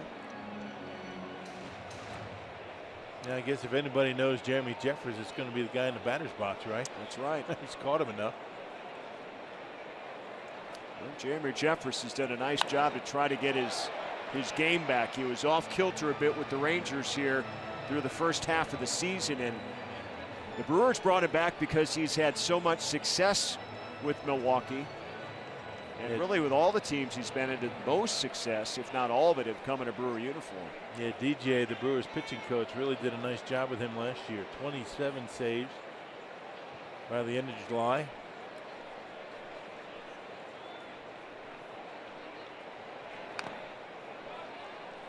Ahead of ball into 2 strikes now to Jonathan Lucroy. Jeffress this season with the Rangers in those 39 games, 1-5 with a 5.31. Said it just wasn't right, and the Brewers say they'll be patient with him and help him work his way back to the form they think he can regain from 2016.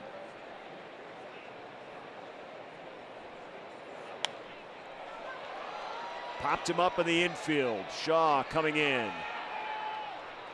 And there's the second out of the inning. So Lucroy retired for Trevor Story now.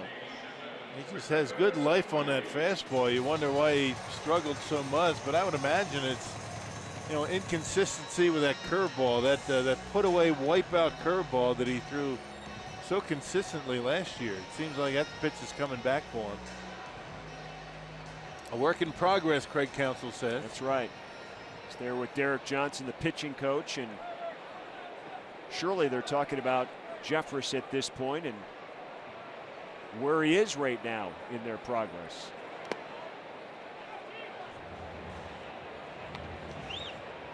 He'll probably go see him. He'll probably see him go out there for another inning too. If all goes well.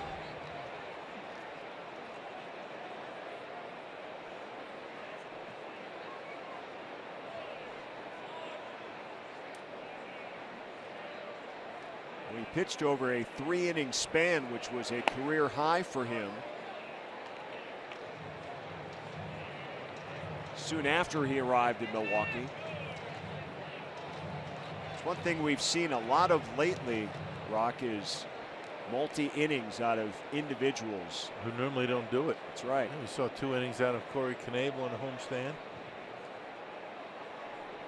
Jacob Barnes.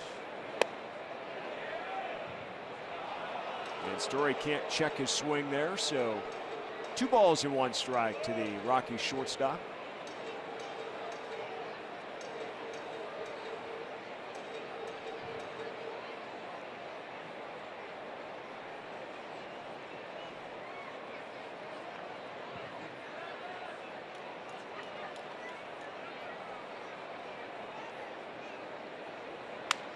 And right back at Jeffress.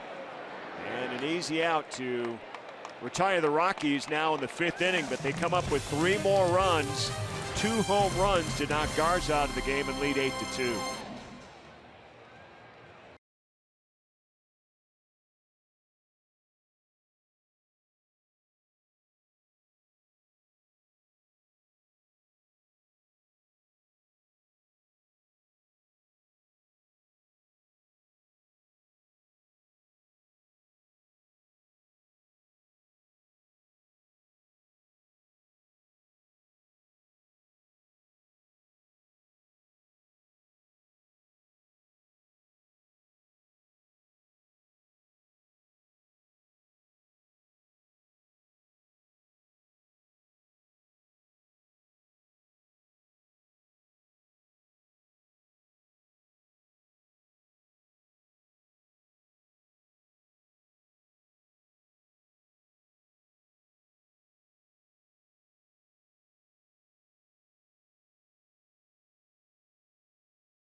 Brewers battle the Nationals on Friday, September 1st, and not only is that game the final 5-county Friday of the season, the first 10,000 fans will also get a free Barrowman mesh back cap.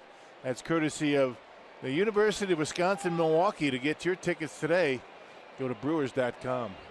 A lot of Brewer fans out here in Denver. We got some of the Brewer sponsors that are out as well, but a lot of fans. This is a good stop for Brewer fans. Some of the Brewer or Wisconsin transplants, if you will. There's a good group that we're seeing. A lot of Brewer gear. Domingo Santana leads off the 6th inning. Santana with a home run back in the 2nd, struck out in the 3rd, and hits this one hard center field. And right at BLACKMON for the first out.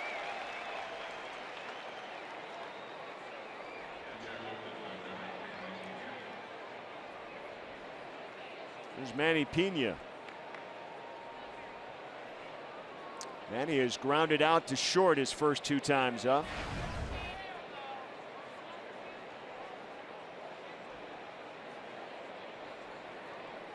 Yeah, Jonathan Lucroy is going to steal some of our attention this weekend when he plays for the Rockies because of what he did in his Brewer tenure, but you can't say enough about what Manny Pena has been able to do here in his first full season in the big leagues.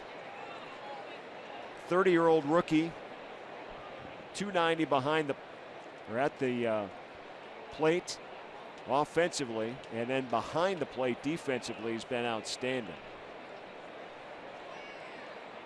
And numerous injuries with his peers at the catching level have pretty much opened the door for him to be the everyday catcher at this point. Yeah, and I think everybody was concerned, you know, the more playing time that Manny got, maybe the offense might go down, but that has not been the case. You know, Vogt hurt, Bandy hurt, and Susac now on the disabled list, but Manny continues to catch just about every day and just continues to play at a high level. Craig Counsell excited to have Vogt back to get another left-handed bat in the lineup, particularly when the Brewers are playing a lot of their teams, the teams in their division, a lot of right-handed starters. Need those lefties in the batting order. Well, you saw Jet Bandy talking with Stephen Vogt. He's been on the DL. Andrew Susac, who was active next to him, went on the DL today. All catchers. And Pena strikes out. Marquez looking strong here in the 6th inning. Here's Keon Broxton as we take a look at our Powerball home run leaderboard right now. And Eric Thames at the top of the list. 27 home runs. Shaw has 26. Santana got his 20th. So you have 3 Brewers with 20 or more right now. And Keon Broxton a home run away from joining that 20 club. The way he's been swinging the bat lately, he might get it here tonight or this weekend in this ballpark. And one of those nice hot streaks for Broxton. I hope it continues.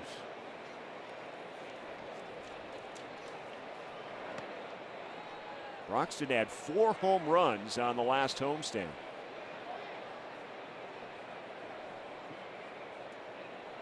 The last 3 were angry home runs.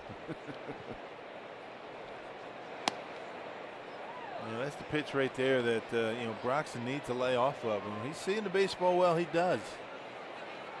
He is a very good low ball hitter, and you know, pitches around the knees. He can still hit out of the ballpark. Yep, down there.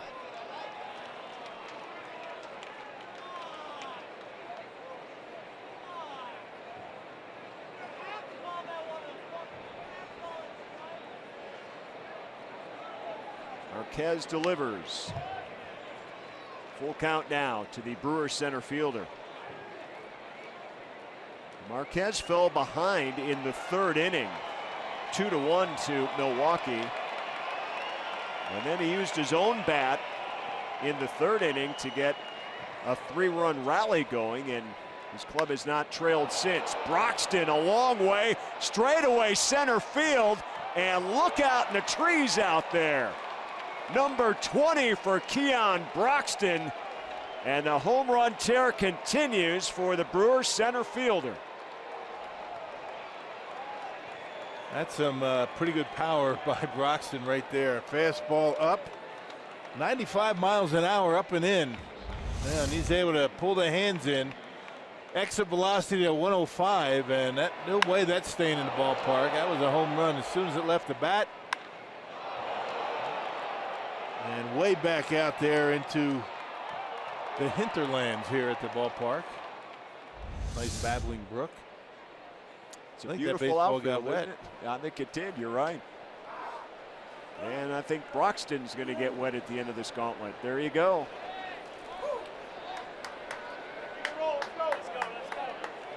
Fresh spring water right out of the creek here at Coors Field. 2 home runs for the Crew tonight. Got a long way to go. 449 feet. Boy, that last home run.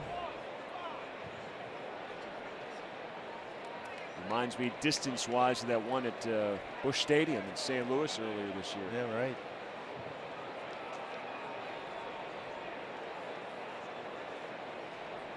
Yeah, 2 hits now for Broxton tonight. A single, home run, 2 for 3. Well,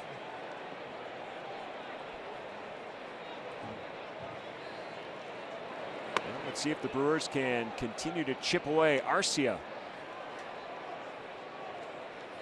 really threw his body into that check swing. Remember, he missed a couple of games with back spasms. And this one hit hard center field. Blackmon going back and gone. Back-to-back home runs to center field. And the Brewers starting to swing their way back in this ball game. Number 12 for Orlando Arcia. Well, we talked about it when we came on the air tonight that, you know, the Brewers have been swinging the bats well. The Rockies is the same, and you didn't expect a 2-1 game tonight.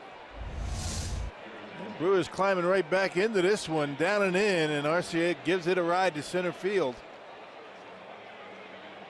Good contact. Look at the extension. Nice balance on that swing, and Blackmon goes back, runs out of room. So back-to-back solo shots for the Crew. Yeah, both of those home runs come with 2 outs and nobody on. Perfect timing, and now here comes Bud Black. This is going to be the end of the line for Marquez. And they'll bring in a left-handed reliever out of that Colorado bullpen to face Jonathan Villar, who was announced as the pinch hitter for the pitcher Matt Garza. And so we will set things up for you. The Brewers making some noise, down 8-4 here in the 6th.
Two outs here in the 6th inning, and Milwaukee trying to climb back in this one, trailing 8-4 right now. Jonathan Villar, the pinch hitter, And the left-handed pitcher out of the pen is going to be Mike Dunn. Yeah, he got roughed up in yesterday's ball game against Atlanta. A third of an inning, a couple of hits and 3 runs. Yeah, 53rd appearance. That leads the Rockies bullpen. You can see lefties actually hit him pretty well at 253 opponent batting average at 3 homers. One of 3 left-handers down in that Rockies bullpen.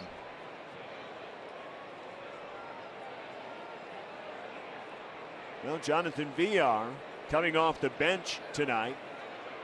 Pinch hitting in the number 9 spot for the pitcher. He's done his first delivery as Villar, the switch hitter from the right side. He's only faced Dunn 1 time and struck out.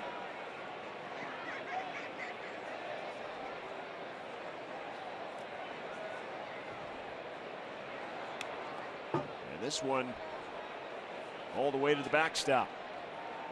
Evens the count. So Villar on the season, 223 with 9 home runs and 35 RBIs.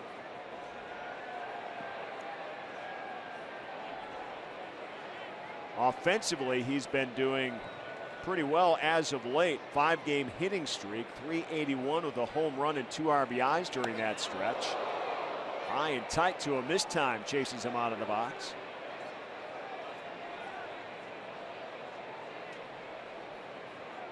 And because he's been hitting the ball well lately, it earned him a spot to start in center field last Tuesday night.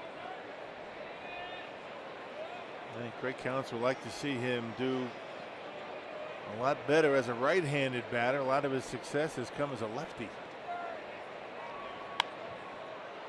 Popped him up. In center field, Blackmon takes care of it. But the Brewers come up with a couple of home runs. Still plenty of time here. It's Broxton and Arcia back-to-back in the same spot. They're within 8-4.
Club for Milwaukee back in the 6th inning.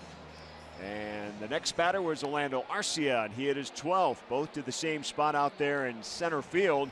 And so Milwaukee now within 8-4, and Carlos Torres on the hill to start this bottom of the 6th inning for the Rockies. Yeah, good numbers for Carlos. 55th appearance, a 412 earned run average. And you can see the 46 punch outs in 59 innings of work for him. He has allowed 9 home runs, including 1 his last time out. That was Friday against the Reds. Gave up a solo shot to Tucker Barnhart.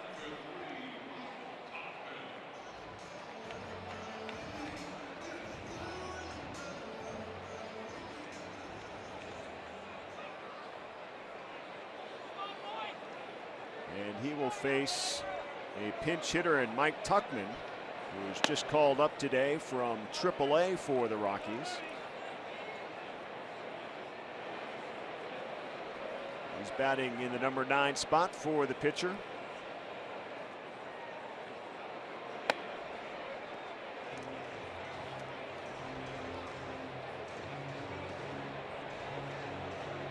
Tauchman, pretty good numbers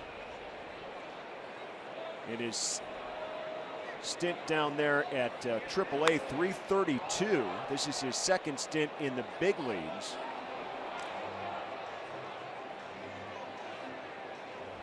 Made his major league debut on June 27th in San Francisco, and then got a start the next day, collected his first major league hit and RBI in that game. Yeah. It's a little experience for him. Well, the Rockies have only 4 guys on their bench, including Tauchman. Have that extra reliever in the bullpen. 2 left-handers, 2 right-handers, including their other catcher, Ryan Hannigan.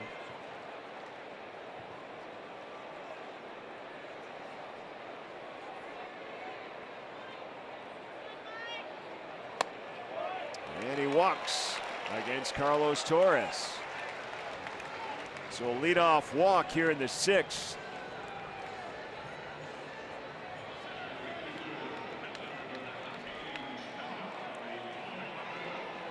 Top of the order now, and Charlie Blackmon.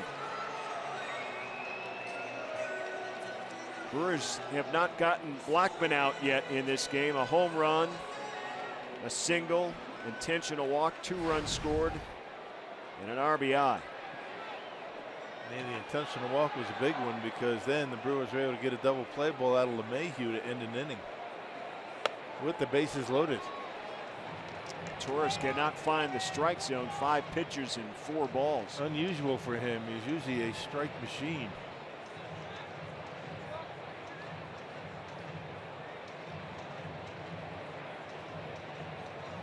So Manny Pena comes out to settle him down a bit.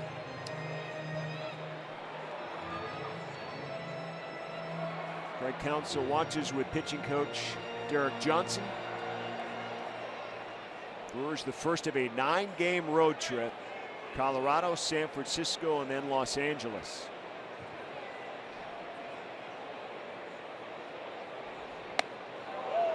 Dodgers won again. Something else, aren't they? That's old news, Rock. Goodness. That's just on the daily reports now. Dodgers win. Dodgers They are win. 86 and 34. So they're at Detroit, and they win in interleague play there.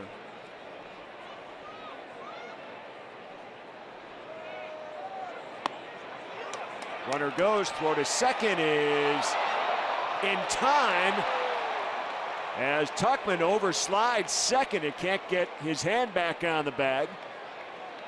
A nice job out there by Arcia to apply the tag. Pena with the gun. That will go down as a caught stealing, no stolen base. 2-6 on the putout. He never actually occupied second base. Good job by Arcia not giving up on the play.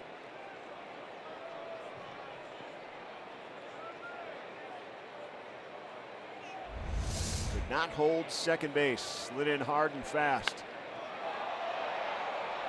Blackmon to center.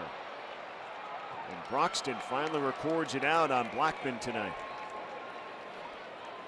Looked like a pop-up off the bat and it went out to deep center field. Well, 2 quick outs as it turns out now for Torres as he faces LeMahieu. You ever play golf out here in Denver? I have not. I would imagine you'd be a big hitter out here. I'm a big hitter in Wisconsin. Are you? Man. Yeah. Are you kidding? I've seen your swing. And that's coming from me. He's got the worst swing in the world. Oh, thanks, buddy.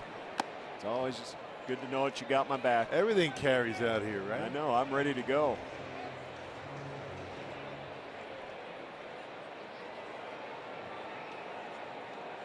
Golf course has got to be jammed out here in the month of August. Gorgeous. A lot of people coming out this way. Not too far from Aspen, Vail, all those spots in the wintertime. And a lot of good towns around here. Bet you a few of those guys went golfing today and then came to the ball game tonight. Probably be the same game plan on Saturday. And Torres comes up with a strikeout to get LeMahieu. And the Brewers now will go to bat in the 7th, trailing by 4.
Seventh inning, the Brewers trail by 4, and the long home run ball has proven successful tonight for the Brewer runs again.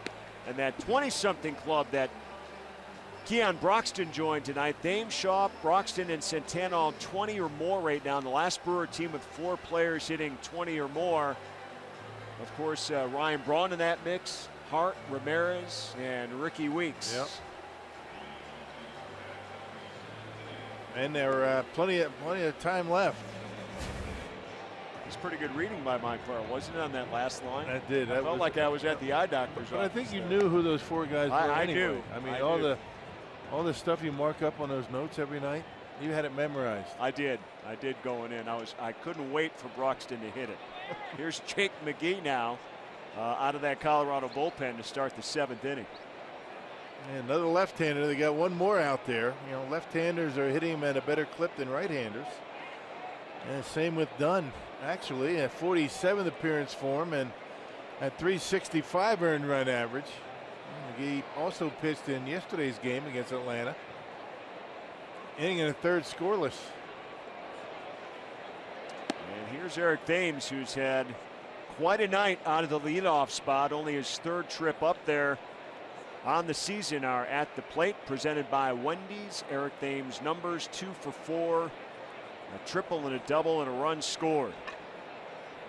So every at bat Thames has had tonight, and this is his 4th, has led off the inning, as it turns out. That'll happen every once in a while for the leadoff hitter. And Bud Black emptying out his bullpen of his left-handers. This is the spot in the order where you do it. You got Thames, the switch hitter Walker, who's a much better left-handed hitter. You got Braun and Shaw. So the lefties at the top of the order. That's one of the reasons why Craig Counsell is so excited to get Stephen Vogt back in the lineup. That extra lefty.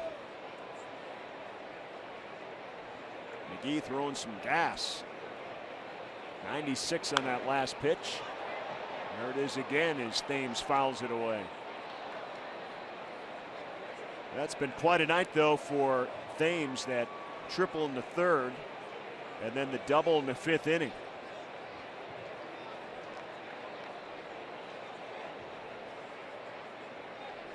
Time for him for a home run and a single before the night's up, the way the Brewers have been going lately.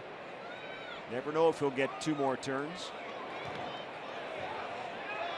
And Thames can't check his swing and doesn't run out of the box either as that ball gets away from the catcher Luke.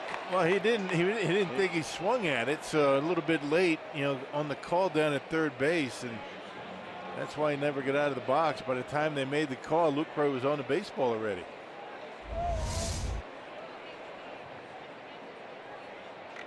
Could have gone either way. Luke Clay blocks it. Payne's looking down there, and too late to run to first. So one down for Neil Walker.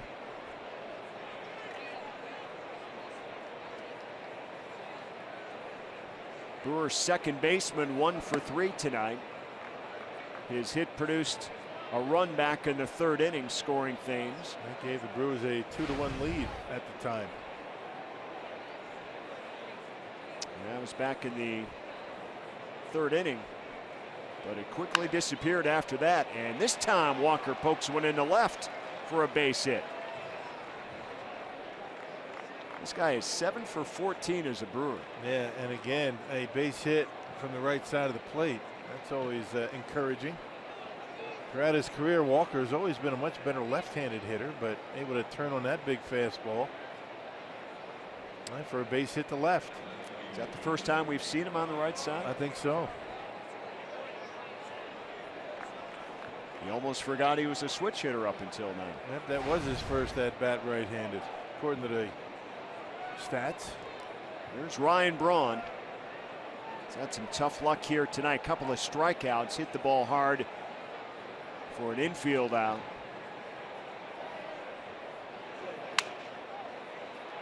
Roll it to third.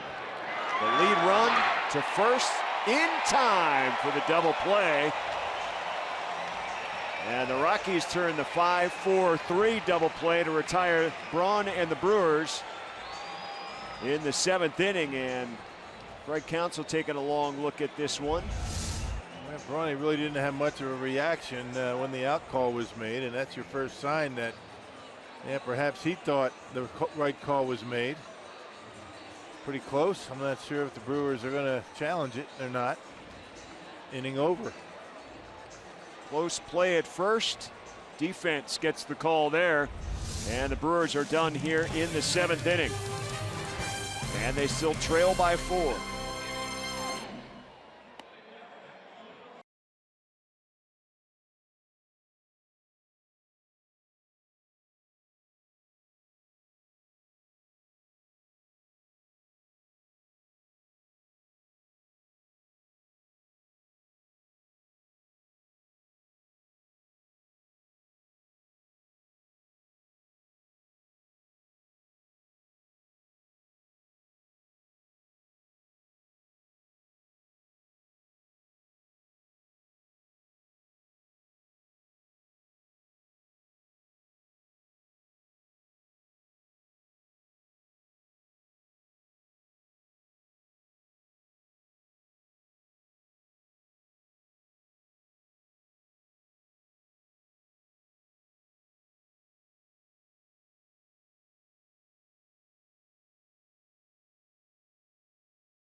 As the Brewers now trail 8-4 as Colorado comes to bat in the bottom of the 7th inning. Carlos Torres back out on the hill.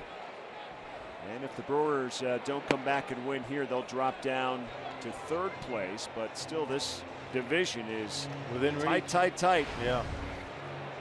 Game here, half a game there, and I hope it continues that way. A lot of head-to-head matchups to come yet between the Cubs and the Pirates and the Brewers. The Brewers have 7 games left against the Chicago Cubs as Arenado bats. 3 road games in early September, then 4 more at home starting September 21st. Against the Cardinals, they still have 5 games left. Those 2 games you talked about earlier at the end of August. And then the final 3 games of the season in St. Louis. Right. And 6 left against the Pirates. 3 at home and 3 on the road, all coming in September within a week of each other. That's the way it should be, right? Play run division. 2 words, ain't over. No. 2 innings in a row for Torres that he walked the leadoff hitter. Here are the current standings now. If the Brewers lose, they'll drop to 3rd, 2 games back.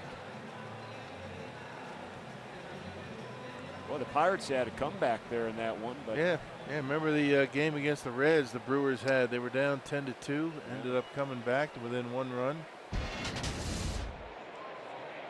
No lead is safe these days. You're right. It seems like there's a lot of big leads that have evaporated this year. And lately we've seen several teams, you know, get into double digits and still lose.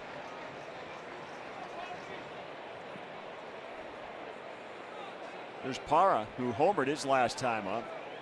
The Rockies lost 10-4 yesterday. And their record, once they give up 10 runs, they don't win. 10 or more, they're 0 for 14 this year. It's a lot of games giving up double-digit runs, though. Yeah, that's the way it should be. You give up 10 runs, right? Of course, here in Colorado, you never know.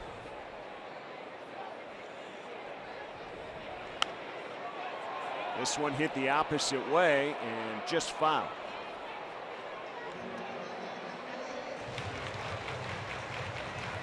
Parra hit a booming home run to right back in the 5th inning.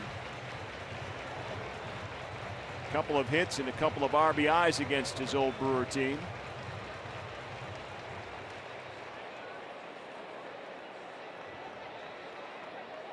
Pretty good trade the Brewers made back in a couple of years ago. Zach Davies for Parra.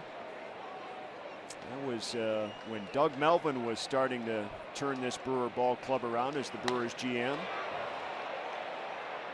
And right to Broxton for the out number 1 here in the 7th. Brewers would make that deal any day. Turned out well for him. Hey, tonight's time of the game winner, Tubby's 2 Bar and Grill in Delavan. It's not Tubby's 2 is the number, it's TOO. If they call the Brewers by 8 o'clock tomorrow morning, they get 40 tickets to a Friday night game in the Miller Lite Beer Pen. This offer courtesy of the Tavern Lake of Wisconsin and Miller Lite. Having a good time up there in the original Colorado Tavern here at the ballpark. That'll play well here this weekend with all your announcements. If you need help on them, let me know. Yeah, well, you did that once, I remember. Could do it again, Rock. If you ever need a break, let me know.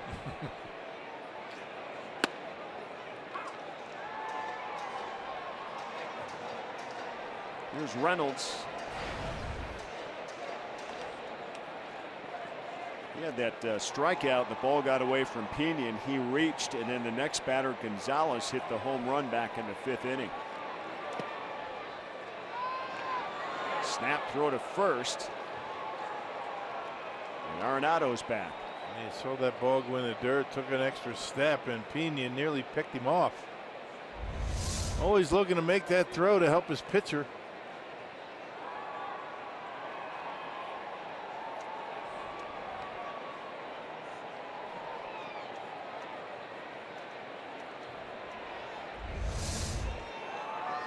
Does it as well as anybody behind the plate, Manny Pena.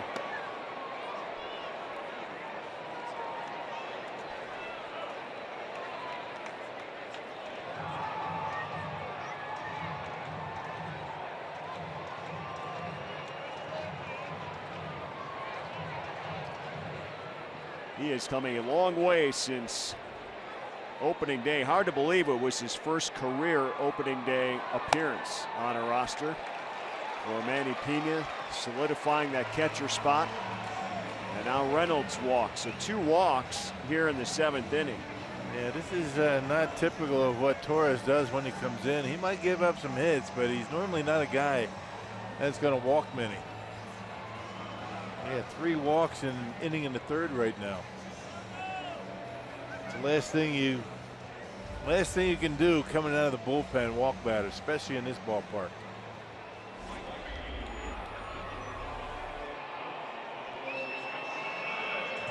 Well, you've been saying it all night. You can't give the Rockies extra opportunities here. And now you have Gonzalez, who homered his last time up.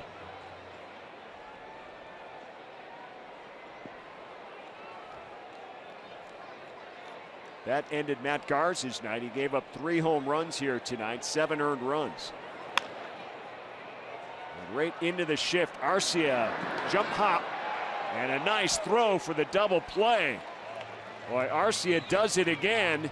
Quick feet to get to the bag for the out, and a quick release on the throw as Orlando Arcia, the Brewers shortstop, taking care of business on his own.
Rockies have an 8-4 lead over the Brewers. So we take a look at Miller Lite. What's on tap tomorrow? Your pitching matchup. Brandon Woodruff will make his 3rd start of the season. He'll face Chad Bettis. And you see the numbers for Woodruff. He was so impressive. 6 1/3 shutout innings in his first start against Tampa. He's gone 1-1 with the 1.5 earned run average. And before the game, Craig Counsell was asked if Woodruff is maybe best equipped to handle the altitude here in Denver because of the time that he spent with Colorado Springs, where he went 6-5 before getting the call up for his major league debut. And Counsell said he thought that would help. He said, you know, when pitchers come in here, you hear the stories, and he said, but because Woodruff has the experience in Colorado Springs, he says maybe those stories get pushed down, because he says it won't be really any surprises. He will know kind of how the ball breaks, how the ball will feel in his hand, noting that the elevation in Colorado Springs is actually more than 6,000 feet. So certainly he feels that Woodruff is equipped to handle the conditions here at Coors Field.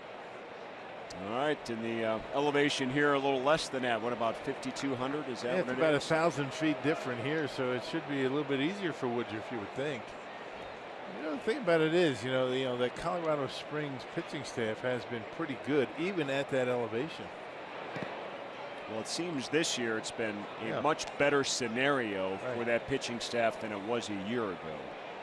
And I mean, you can't blame everything on the altitude and the site sometimes, because you still have to learn to pitch through certain scenarios, and that's one of the scenarios is pitching there at home. And we've had enough Brewer pitchers come up through the minor leagues there, and it said it wasn't that bad. It certainly isn't great as Shaw strikes out. Yeah, but the bottom line, I think Woodruff has been pretty impressive. I mean, he's got the good fastball, the curveball, you know, and he's shown a pretty good changeup, and I think all 3 of those pitches are going to work fine for him. And McGee will exit.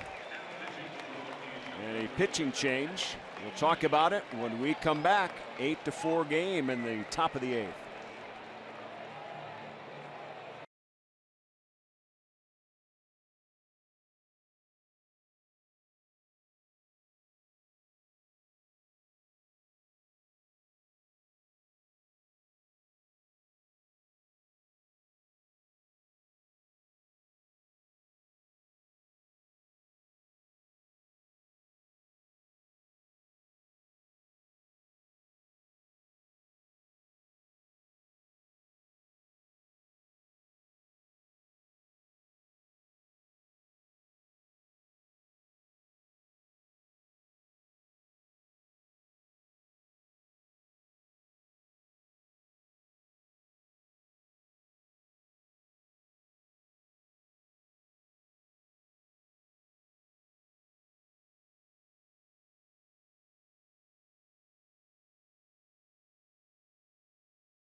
Turns with fast-paced pick-em-and-play action, packed with all your favorite MLB teams, players, and ballparks. Get RBI Baseball today for Xbox One, PlayStation 4, and mobile devices. Learn more at RBIGame.com. All right, Pat Neshek now in for the Rockies. Yeah, tremendous numbers for the Philadelphia Phillies. The Rockies picked him up at the trading deadline. He struggled a bit with the Colorado team. First pitch. Santana taps it right back to the relief pitcher for the out. So there's 2 down here in the 8th. Yeah, this is Neshek's 10th appearance for the Rockies. He's got a .426 earned run average as opposed to 154 with the Phillies. And it's going to be Stephen Vogt now, the left-handed hitter, to pinch hit for Manny Pena. So Vogt's first trip to the plate since coming off the DL, spent a month away. Numbers this season with the Brewers a little bit better than they were with the A's in far fewer games.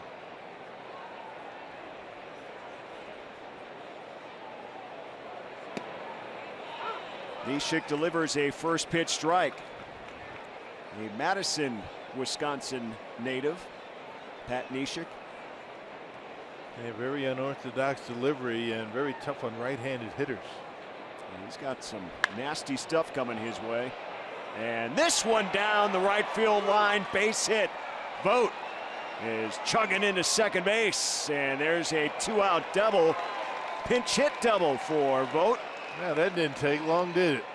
First at bat, whistles one down the right field line.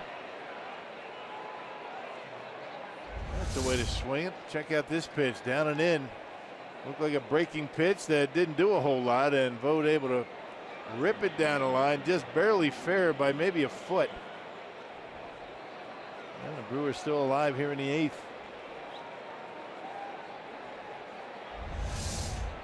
All right, Vogt, big smile on his face. Got that hit out of the way, right? Been gone for a while. That puts somebody aboard for a home run hitter in Broxton. He had one last time he was up in the 6th inning, a booming shot to center field.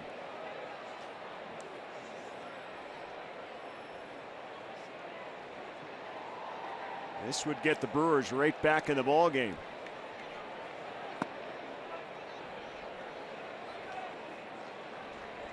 Count evens, a ball and a strike to Keon Broxton. You got to believe if Keon's going to be able to drive in this run, he's going to have to be thinking center field and right center, because Neshek, I don't think, is going to challenge him inside.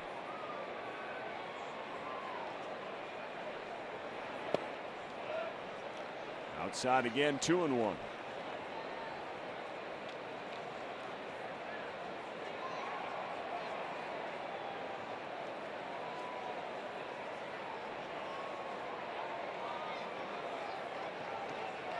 Broxton has faced Neshek one time and is hitless.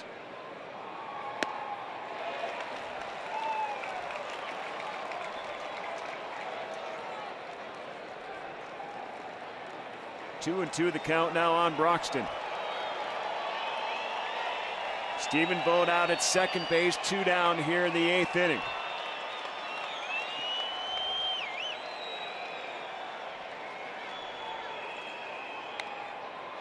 Broxton stays alive. Everything away. And not really messing around a whole lot with the center of the plate. He threw one in there that Keon had a pretty good pitch to hit.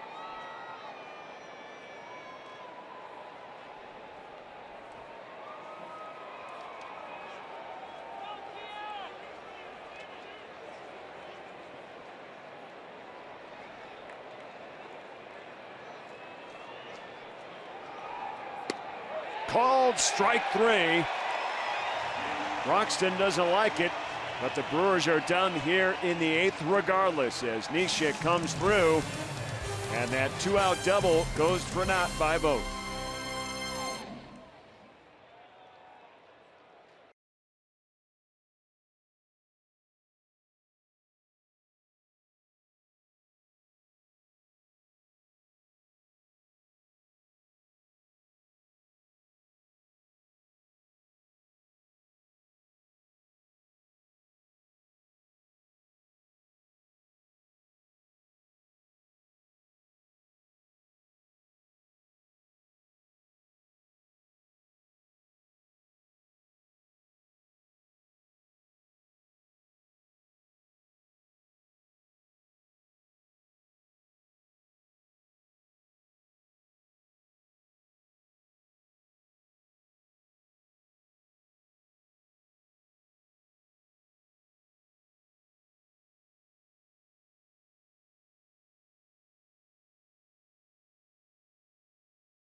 Oh, yes. Good old Bill Schroeder. I actually went down on a rehab assignment. You know, I think it was an elbow, or I forget what it was. I went down and they played at Mile High Stadium. I had a couple of games down, out here in Denver. That was a huge ballpark for a baseball field, particularly AAA. You played in the football stadium, Mile right? High, Mile High, yeah. Well, back in that day, and you'll remember this obviously, the bigger concern for the Brewers were the big hitters that were putting up big numbers, not so much the lack of quality pitching that's going on at Colorado Springs. Kind of the offensive numbers tainted a bit. Yeah.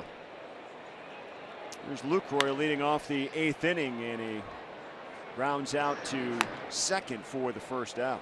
So Torres remains in the game for the Brewers here in the 8th. Yeah, 3 innings for Torres, huh?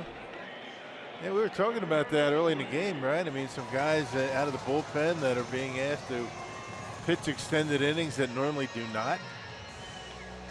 I'm not sure how many times Carlos Torres has thrown 3 innings in his career. I don't think he's done it with the Brewers. philosophy switching a little bit here in the second half of the season with use of the bullpen.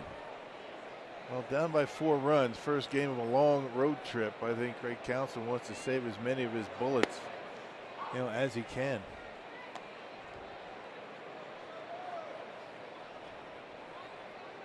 Counsell talking with Carlos Subero, the Brewers' first base coach.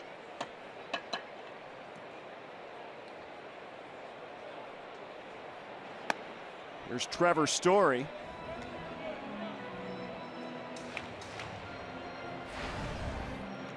Been on base only one time on a fielder's choice.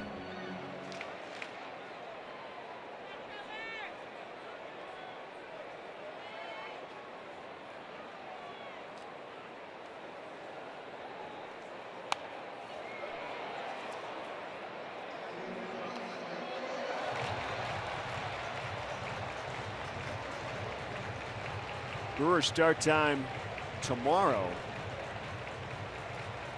7:10 Central Time. We're on the air at 6:30 for Brewers Live.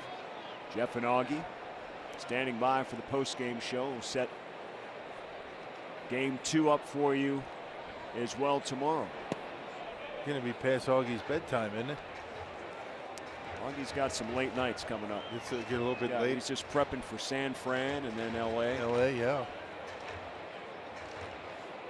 We are told from our crack stat people in the production truck that Carlos Torres has made 10 appearances of 3 innings in his career.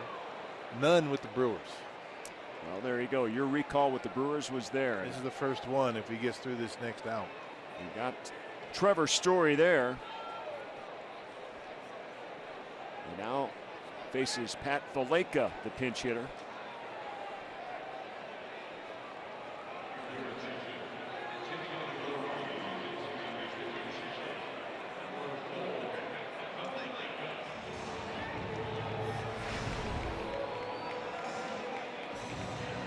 Valaika 275 with 10 home runs and 31 RBIs. 1 hit against the Brewers in his career.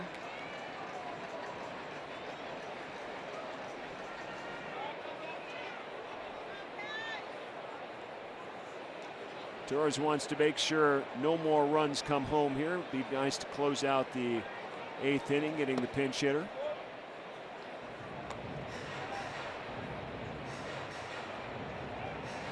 He's allowed 3 walks, but no base hits Torres has in his innings in relief. Going up the ladder that time on Valaika. We've seen him do that a number of times this year. Not just the cutter anymore. Torres, every now and again, will give you a 4-seam fastball up in the zone.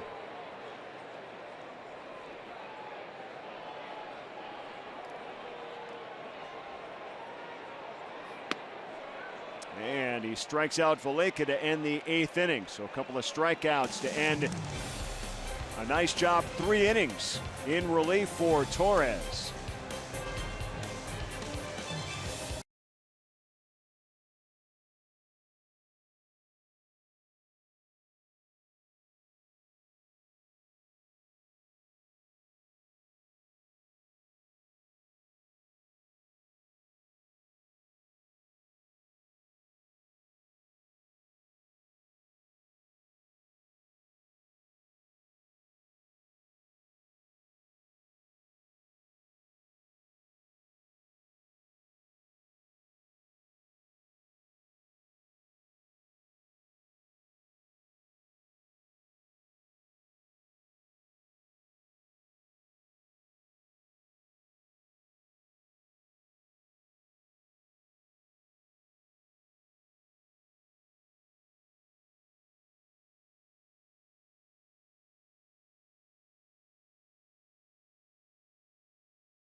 Wisconsin is presented by Potawatomi Hotel and Casino. Let the games begin.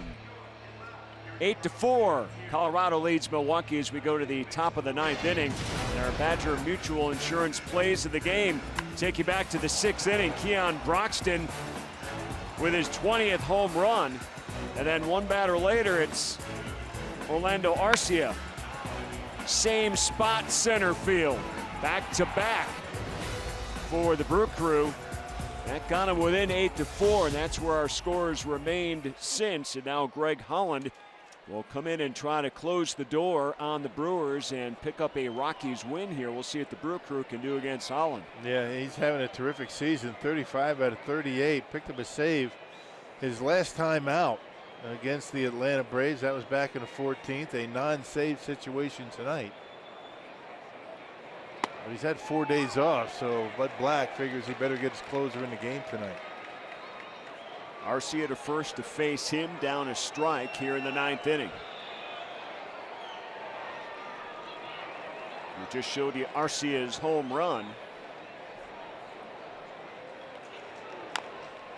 As big a ballpark and as big as this outfield is, it's pretty amazing that Broxton and Arcia go back to back in virtually the same spot out there in center field. A lot of room to play with.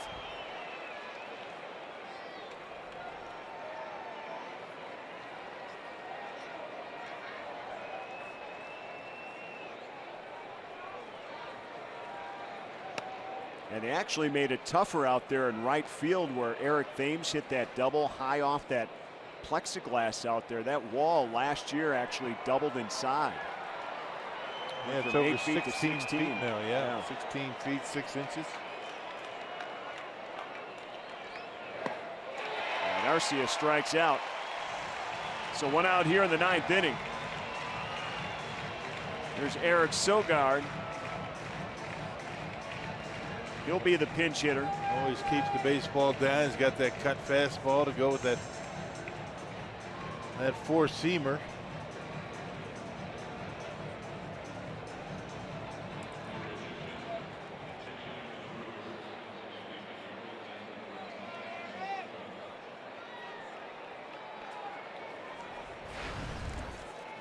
Sogard on the season, .284 with 3 home runs and 15 RBIs.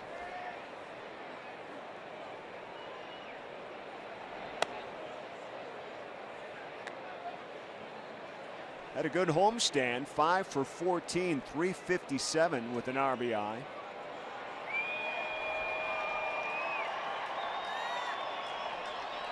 You're starting to see the ball getting driven off the bat of Eric Sogard a little bit more here in his last couple of ball games. Yeah, he's starting to see the baseball better. There was a stretch after he come off the disabled list, just wasn't seeing it and not getting his hits, but lately much better.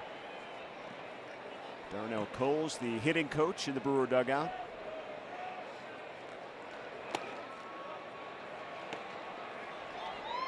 .3-0 to count now to Sogard.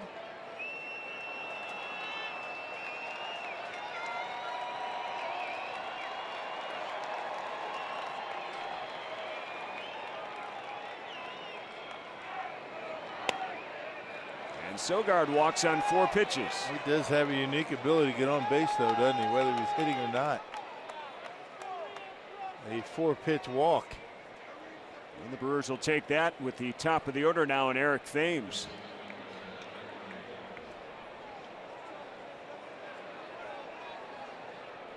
And that infield will shift over. 3 infielders down to the right side of the second base bag.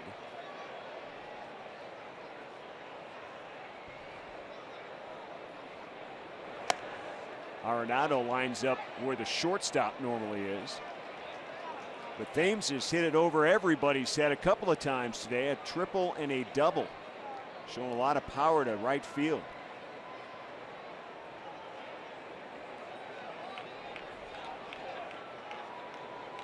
They just need base runners no matter how you get there.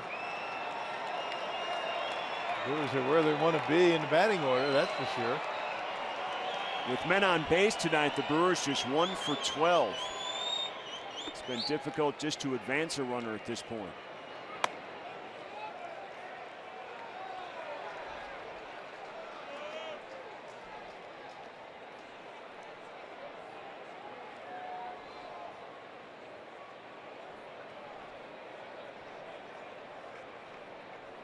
Three of the 4 runs driven in by solo home runs. That's 7 straight. 3-0 to count now to Thames. Walker's on deck. Braun would love to bat too.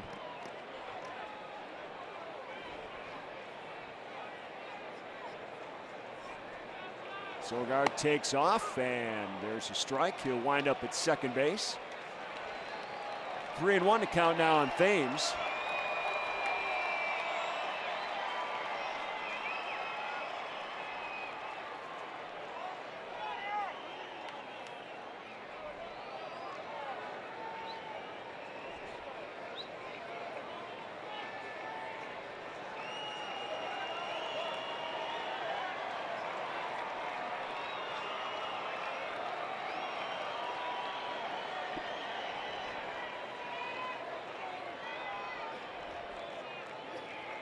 Holland delivers and hits the outside corner again. Yeah, 2 borderline pitches, both called strikes. Yeah, Thames trying to play the umpire a little bit by looking like he was going to walk.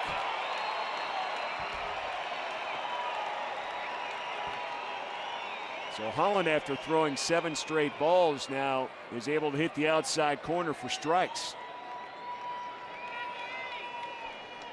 Here's the 3-2, and he strikes out Thames. Took a little off. Good pitch.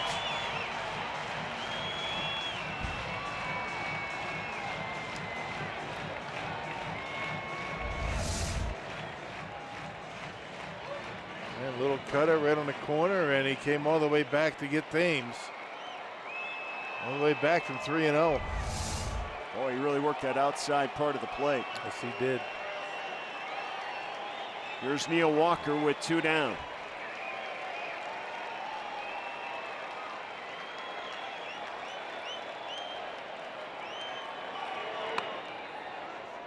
Outside ball 1. Walker with 2 hits.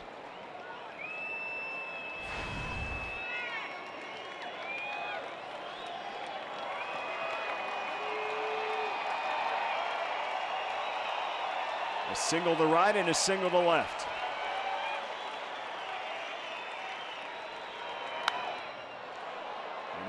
Foul ball. Walker with hits on both sides of the plate here tonight. Back over on the left side in this at bat.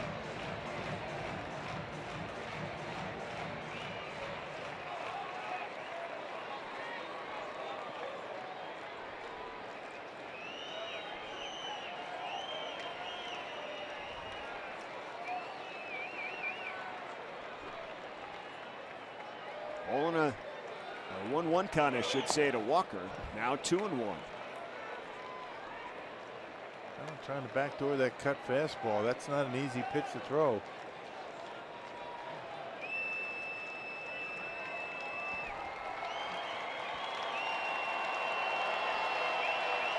Colorado trying to win their 68th game against 54 losses.